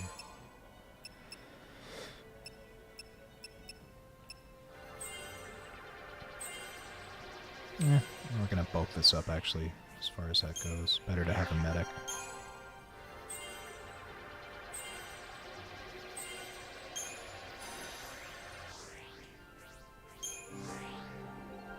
Oh, hope.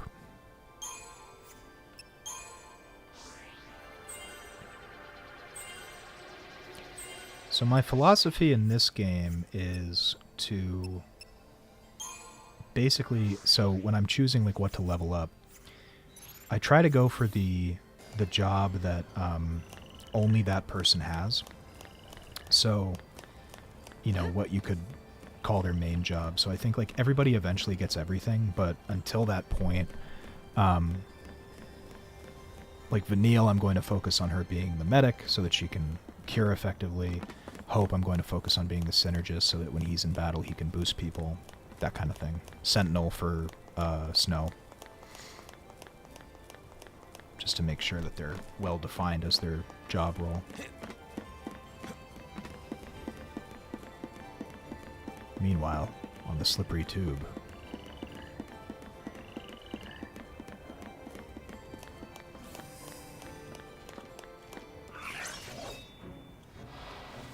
Anybody look up the Fiji mermaid?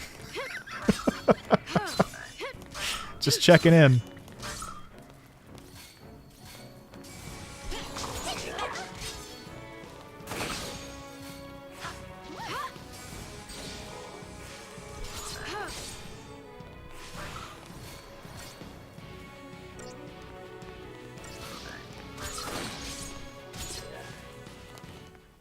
Nice.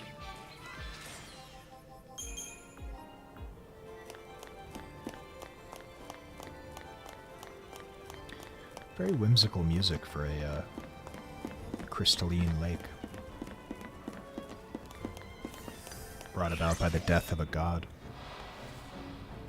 Thank you, Grail. I appreciate you looking up the Fiji mermaid for me. Yeah, it's pretty gross. And I love that... you know, okay. You know how there's stories of people from, you know, hundreds of years ago, and like we always think of them as so gullible? I don't know if I believe that. Like, I'm sure there were plenty of people who went in to see that and were like, that's a monkey taped to a fish. Like, give me my 2 pennies back, you lunatic. That's what I imagined. I'm sure there were people like that. Like, you know, that story of the train at La Ciotat, like one of the first, or I think the first film, right? Where the film is like coming at the, it's, you know, it's the illusion of the train coming at the camera. And there's all these stories about people running out of the theater thinking that there was a train there. Like, I just don't believe any of those, because I'm sure people were like, wow, that's amazing. But I don't think anybody was like, oh, not only was there a station built behind the theater while I'm watching this film, but now the train is coming out of what I understand to be a false projection, and I'm really frightened of that. We should run away. I don't think that happened. But that's just me. Old skeptical Dan over here. Looks operational.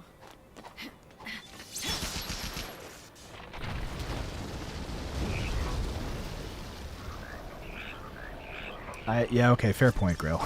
Fair point. But, okay, I don't think anybody thought, like, there's a... I agree that people are gullible, but I don't think that people lost sight of their senses so much that they assumed that a train was actually barreling down the fake track that they were looking at when they understood it to be... Like, they knew what they were doing. It's not like... It's not like Edison or whoever it was put them in that Nickelodeon theater and was like, all right, I'm gonna move the curtains back, and whatever you see, just be prepared for anything, right? I think they all knew it was a falsehood. I don't think they were like, oh no. At least I hope not. I just don't believe it. I think people are smarter than that. On average. That would be my thought, my hope, my dream.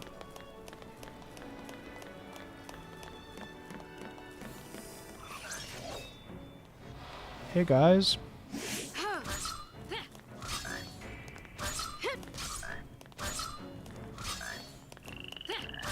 So many preemptive strikes.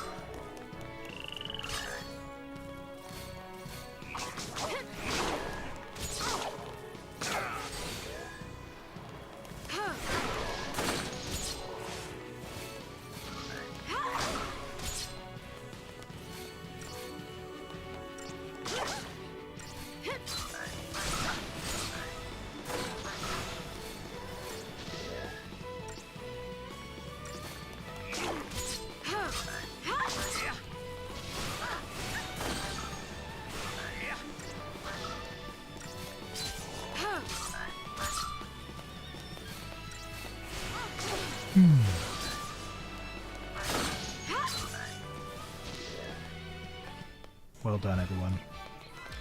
We can walk away from this fight feeling really good about what we've done. Because whomever originally said it wanted to push a narrative.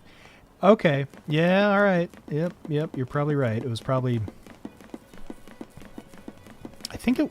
Was it Edison? Or was it like the Lumiere brothers? It was, you know, one of those early filmmakers. Yeah, you're right. It was probably a marketing ploy. Like, people left the theater because they forgot that it was fake.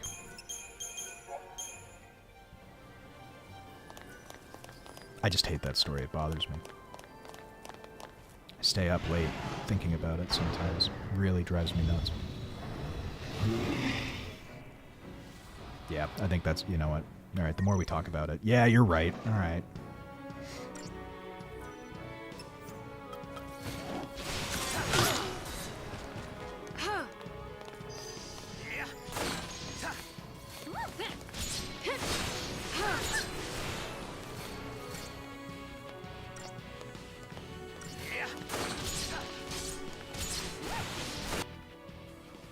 Stagger point is 500%, weak to fire. Okay. Well, the person I'm controlling doesn't have any fire moves, but the other guys do.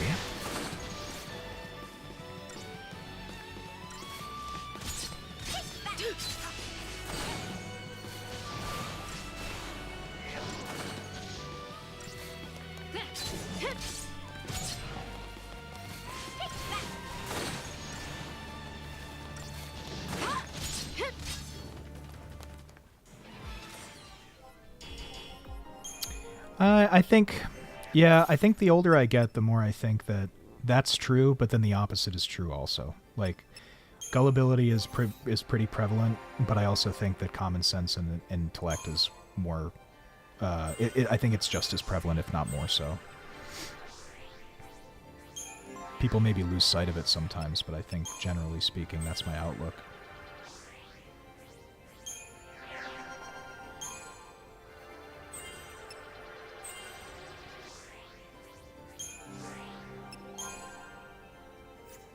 That's maxed, right? Okay, good.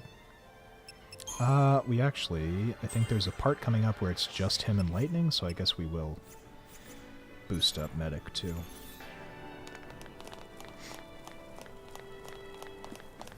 I mean, ultimately, it's just good to max it out, if you can. Look at that. They're sending in cruisers. Cruisers? Primark must be sweating bullets, mobilizing ships like that.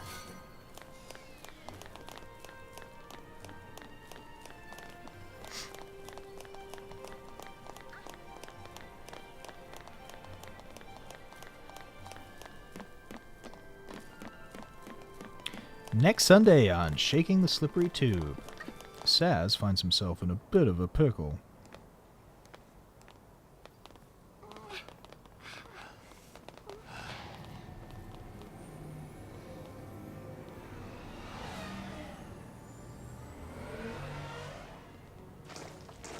Sweep team, form ranks.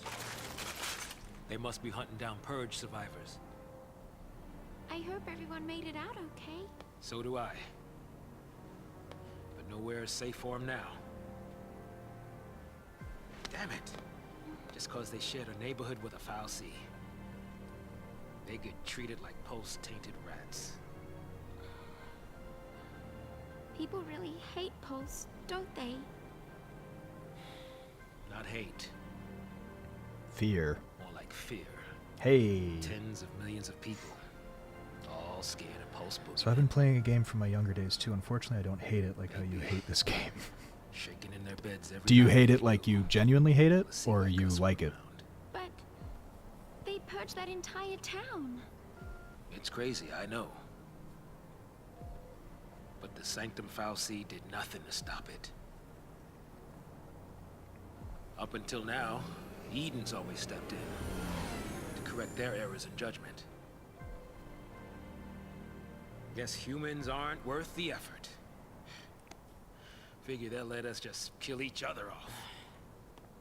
The Sea are not human. Listen, you. That's enough.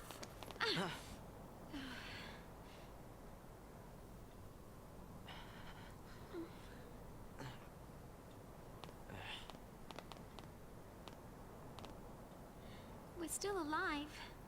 That's something.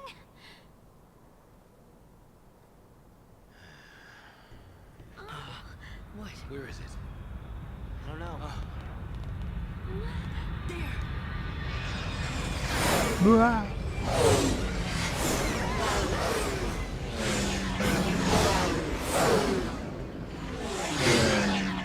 They're sealing off the area. They're trying to trap the stragglers. We gotta get moving before we're caught in the net.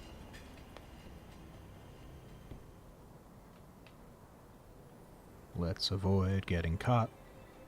Let's avoid getting caught by people we just called weak a couple minutes ago. Alright, I want to look up Eden. Okay. The namesake of Cocoon's capital, this Felsea directs the others of its kind who support the world's day-to-day existence. While Cocoon's other Felsea do not communicate with humans, Eden does. Presiding over the Sanctum's otherwise human administration, the Felsea is known to issue orders to the Primarch and step in to correct political gaffes on occasion. Political gaffes. As the sole operational nexus linking untold numbers of Felsea, it is not unthinkable that the loss of Eden could spell the end of Cocoon itself. And then Anima, the one that we fought. This Felsea had been hibernating deep within the Bodum vestige. It branded Sarah, as well as Lightning, Snow, and the others, condemning them all to the grim fate of Pulse L'Cie. Although it appears Anima was brought to Cocoon in the vestige centuries ago, Sanctum authorities had no knowledge of the alien stowaway's presence. Its discovery, and the resultant fear that Bodum's population may have been tainted by its magic, spawned the Purge.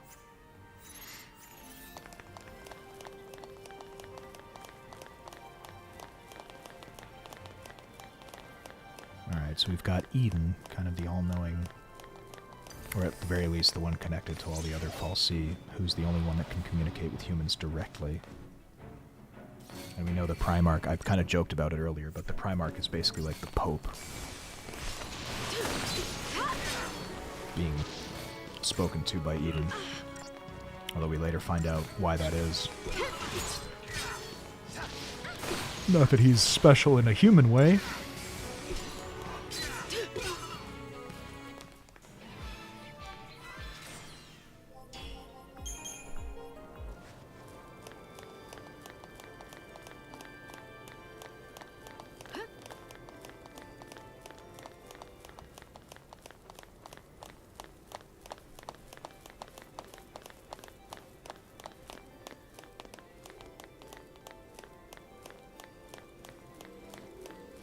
Hey, look at these fellas.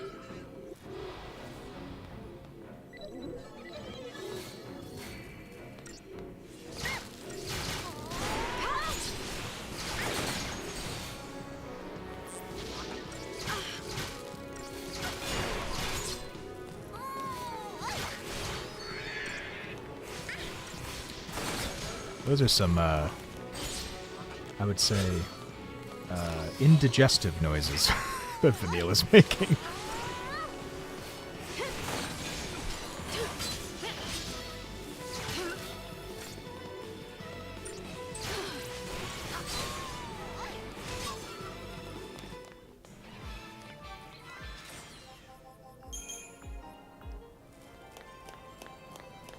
Whoop. Too bad that's all busted up. Sure would have made things easier.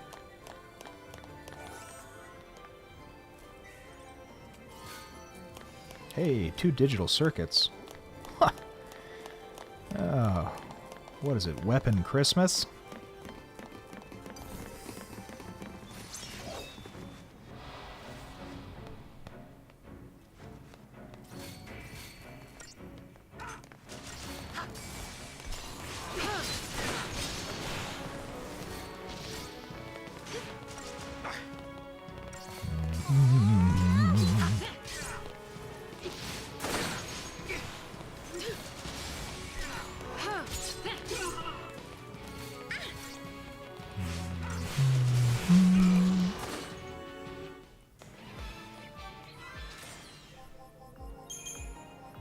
Very nice. I guess it's for the best. We'd have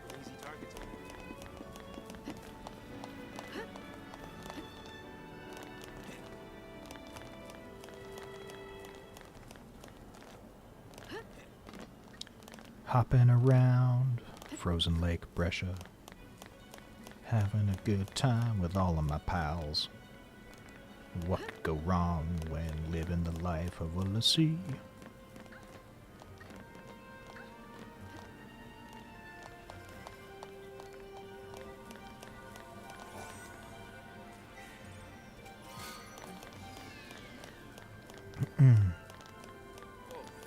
How high is this thing? I don't think I'm gonna make it. Pull it together, Saz. We have magic jumpy powers now. They have to go this way. I'm too Saz, please. The commentary. Here's catching. I'm old. My bones, like peanut brittle, falling apart in my pants.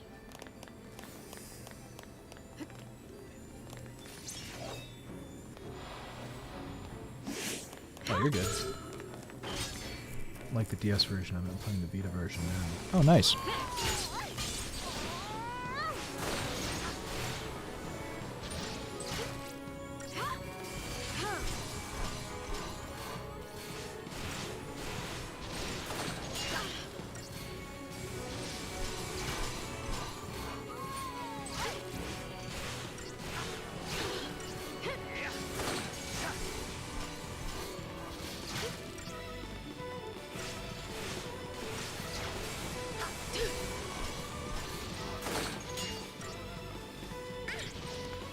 And killed the motorcycle. People wept around the world. Both of them never got released in the West, but the DS version had a patch released around the time I was like 9. Some guys finally made an English patch, so I don't have to learn the anime language after all. That's secret and forbidden anime language. Well, that's nice. I'm telling you, I think we were talking about it on Aaron's stream, but I love homebrewed translating. I mean, it's really necessary for a lot of games that we unfortunately missed out on. Which I think ultimately is going away a little bit, because I think that people do really enjoy Japanese games in a way that I think Japan didn't think they would for a very long time, so... Alright, so here's the deal. We're only going to be selling things that say can be sold for a premium, because everything else is going to be used for upgrades.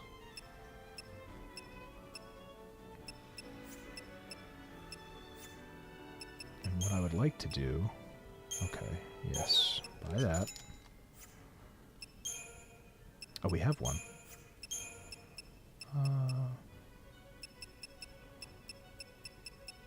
And I'm a fool. We're going to sell it.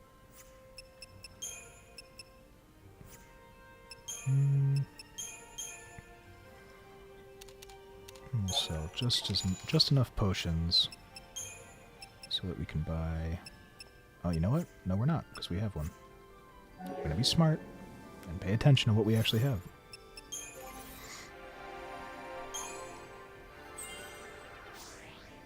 There we go.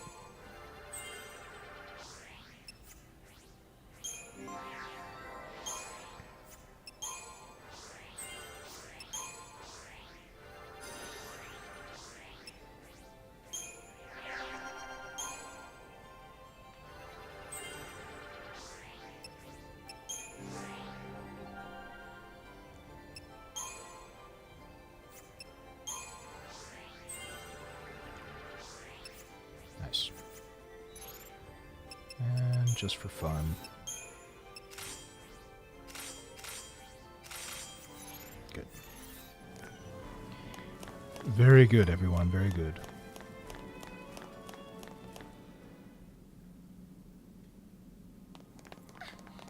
Whoa! This whole place is crystal.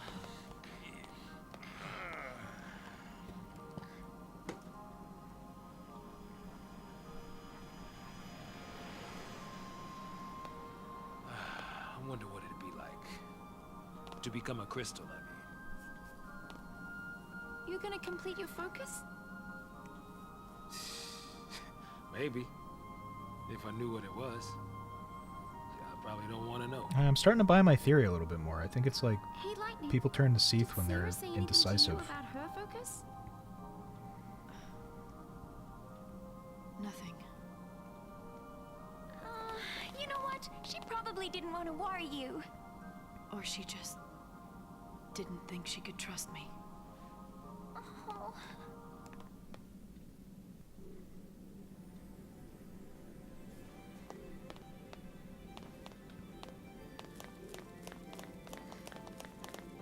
So much nostalgia, but annoyance.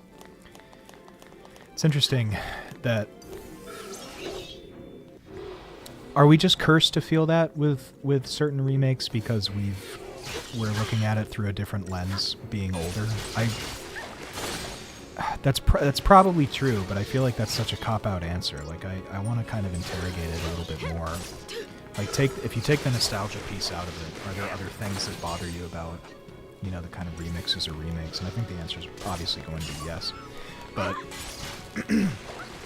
that level of, like, oh man, this isn't quite what I remember it being, I feel like it's such a tough balance to strike.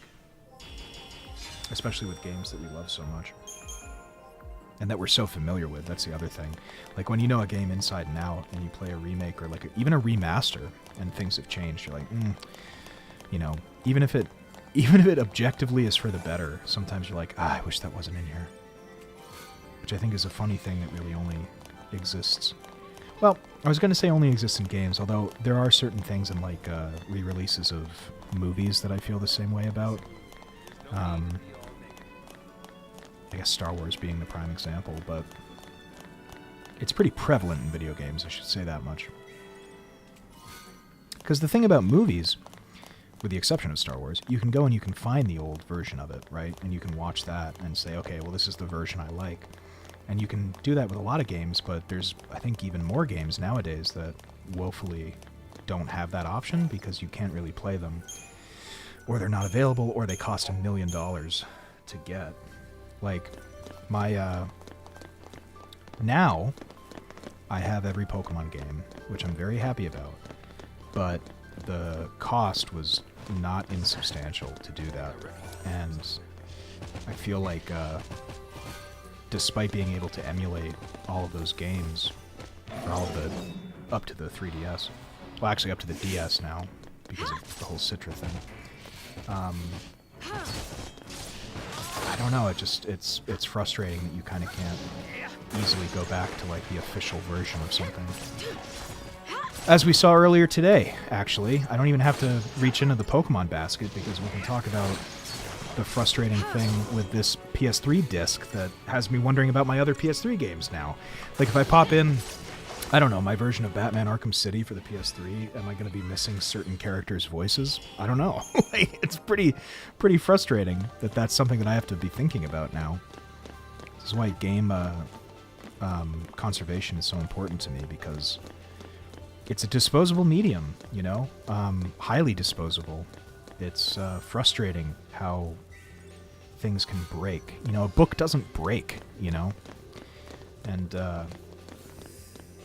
you know, it's just a very frustrating aspect of the medium that we all love so much, is that at some point, all of the cartridges and discs that I have will fade away. They'll rot, you know? So it's a frustrating reality.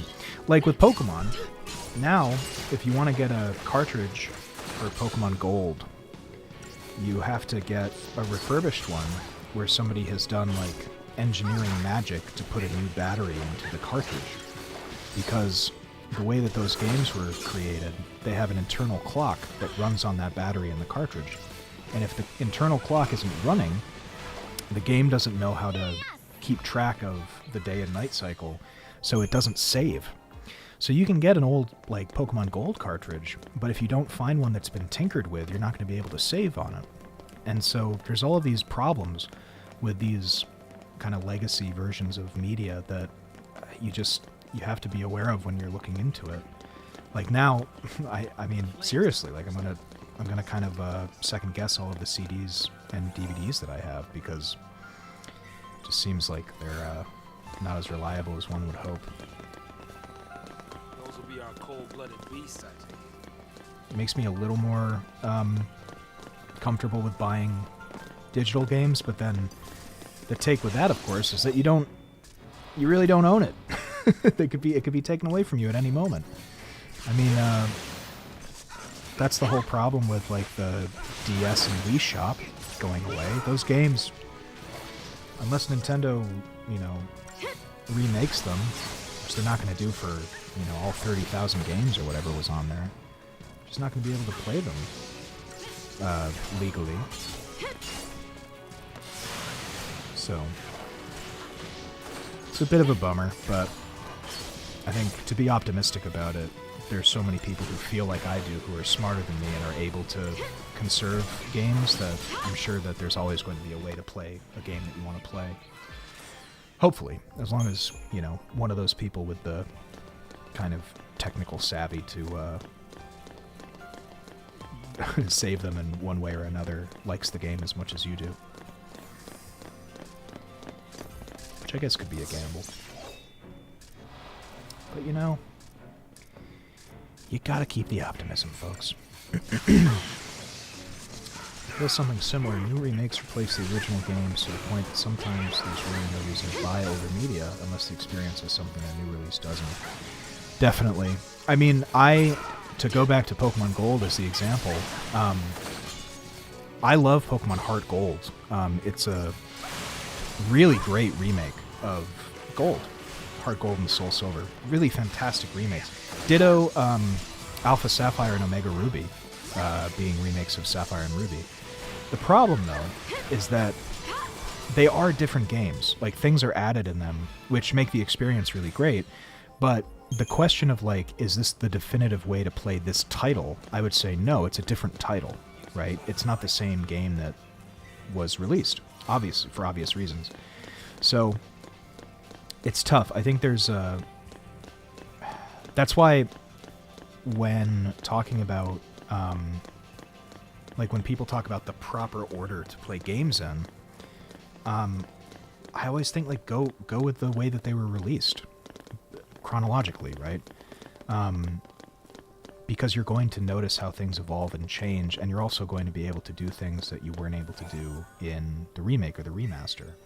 So if you have it available to play, like Ocarina of Time on the N64, you should play it on the N64, and then you can play the remake on the 3DS and realize, like, wow, these are two different games. They obviously have the same skeletal structure, but they're very different. And I think that that's an important way to engage with the games that you really like. And also, realize that, in theory, the game that you liked in the first place isn't gone just because you have this remake out, right? I think that was a huge reaction to people playing the Final Fantasy VII remake, is they felt like 7 was somehow taken from them, or maybe to be more charitable, the opportunity to have the remake that they envisioned was taken from them. And I just don't think you can see it that way. Like, I think you should engage with it as its own artistic endeavor, you know? I know I'm preaching to the choir a little bit, but for people who watch the VOD later, it's important that I get this stamp out there.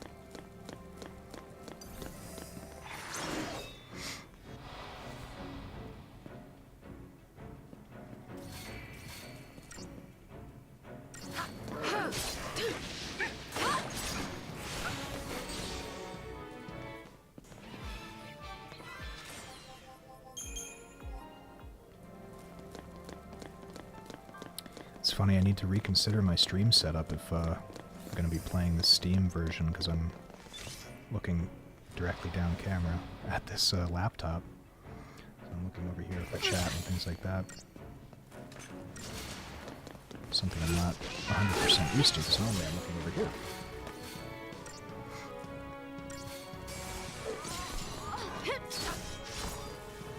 But I kind of like this angle better. You can kind of get some of my tchotchkes in there. Like the Final Fantasy case. That's pretty helpful. Nice to show off the tchotchkes. Otherwise, I'm just looking at them myself. Which is a very engaging and fulfilling activity. Plus I get to say tchotchke, which is fun.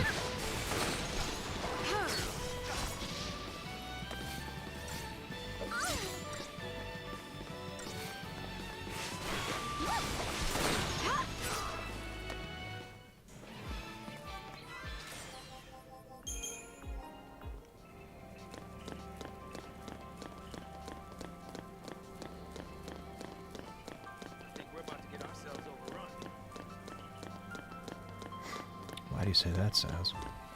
Because there's 3 guys? Let's have a little confidence in our magical powers here.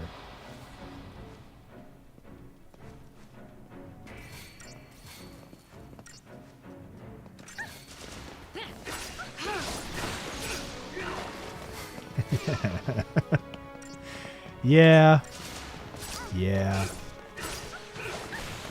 Yeah.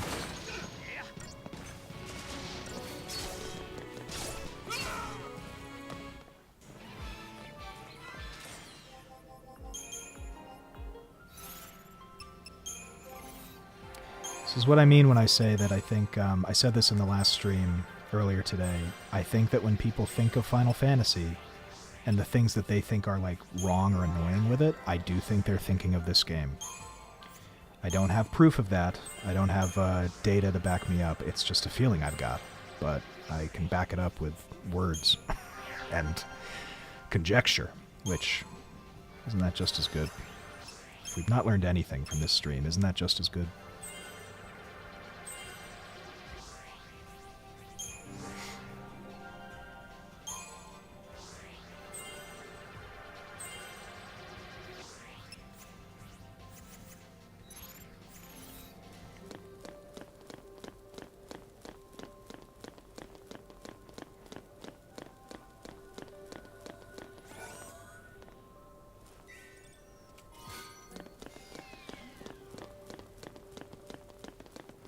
I'm glad I chose this way, because I can actually get some experience.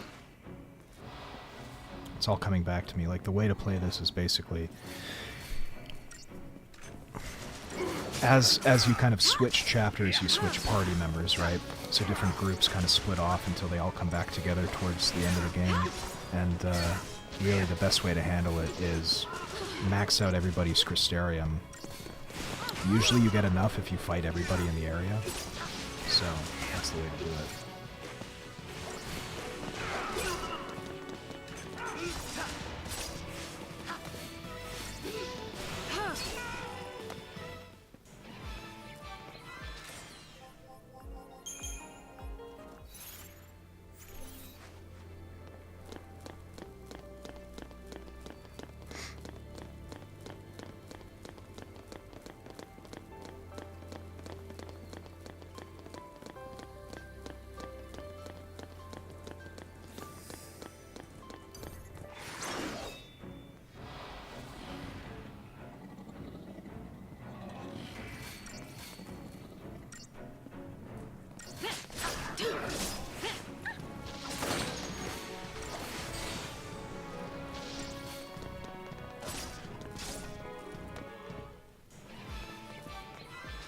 Alright.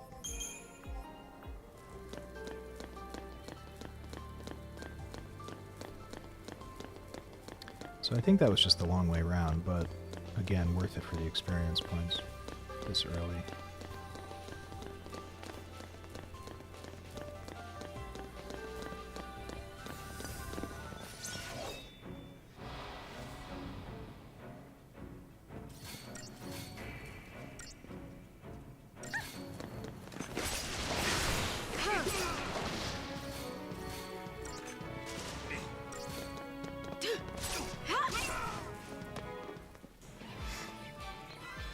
Excellent, excellent, excellent.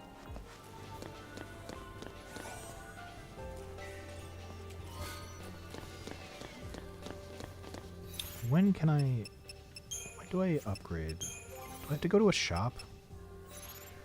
I think I do. Right?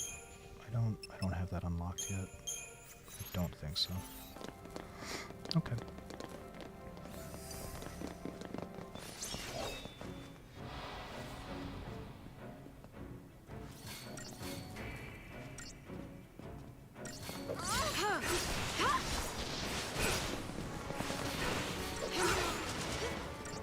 Yeah, I don't know if that I don't know if that guy from earlier is still in chat. But the guy who was like, "How can you hate this? Vanille is the best." I've got a few questions. I've got a few questions for this guy.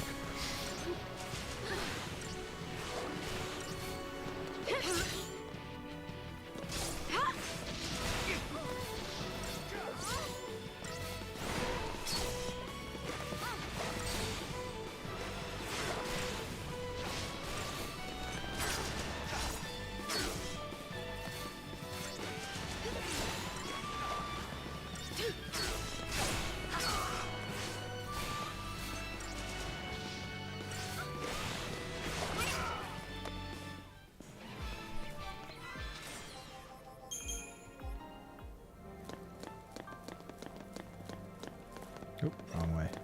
There we go.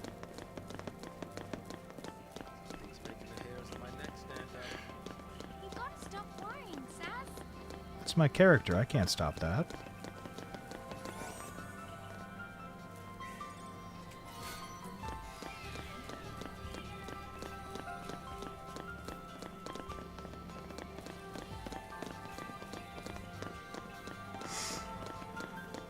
We outran him. We'll be okay now. Who are you talking about? Psycon?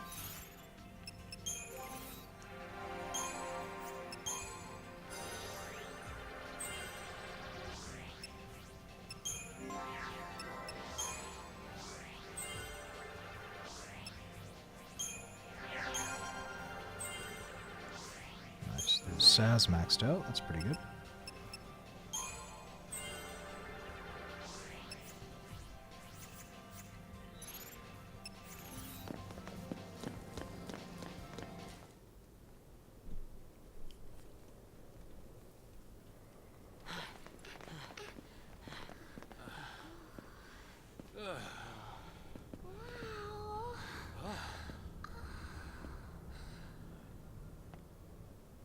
So much anime noising.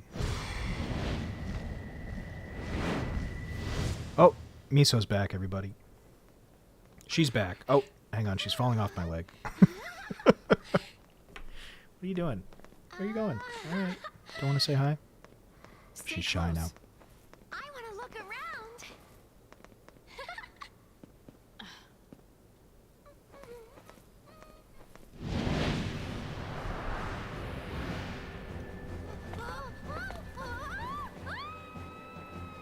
Vanille, Oh, no! Jeez! He's out of control!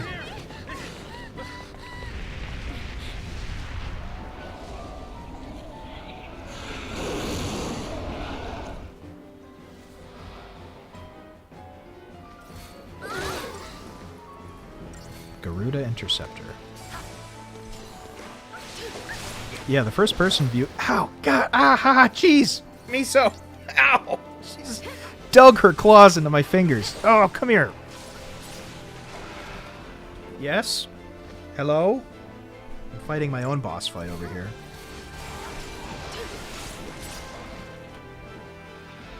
Ow, she drew blood. Jeez. She doesn't like that I'm pressing buttons. Charge it. What are you talking about? Charge it for what? Miso. Its last moments.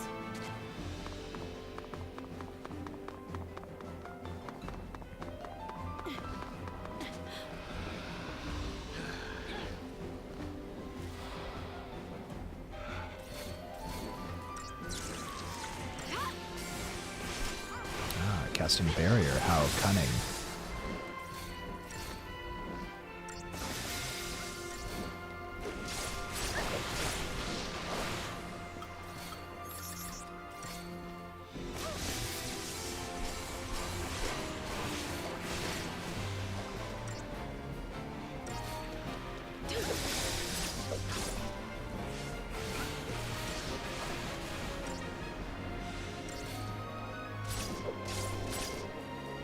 Come on, let's stagger it.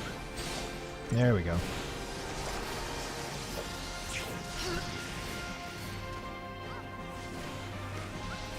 Jeez, Miso, for God's sake. Oh no! The real-life obstacle of a kitten. Ow, geez, she really got me.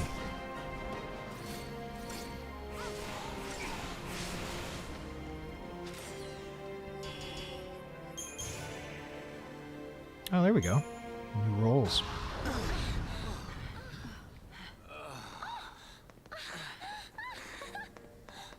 Check it out! Come on, hop to it. Let's go.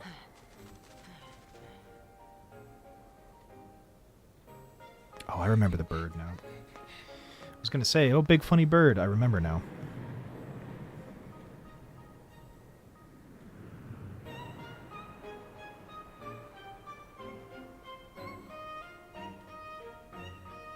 I think it's genuinely, yeah, so it's been like 10 years since I played this game. I'm just remembering things as we're going. Yeah, knowing our luck, it's probably missing an engine. You shouldn't be so negative. That's my whole You thing. shouldn't get your hopes up.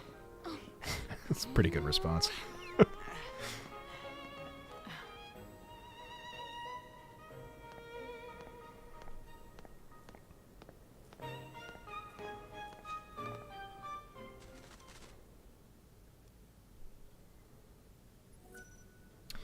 So, that bird is the Pope, and that's where I'm going to leave it. All right. Well, I think with Miso attacking my appendages, it's time to feed her, which means I'm going to sign off for the evening. But, yeah, Grail, I'm not going to say anything else. Stay tuned. I got to hook you, okay? You got to find out what happens to the Chocobo, and you got to figure out what the hell I mean by that bird is the Pope. You'll find out all of that and more next time on Daimugen Dan. But for now, I'm going to go feed Miso, then I'm going to eat something myself. So I hope everybody has a lovely Saturday night. Thank you for watching, especially if you were here for both times today. I appreciate you bearing with the technical difficulties. But the good news is, now that I have this set up and I have kind of a way to work on it, it's going to be much smoother sailing. So have a good one. Take care of yourselves. I'll see you next time.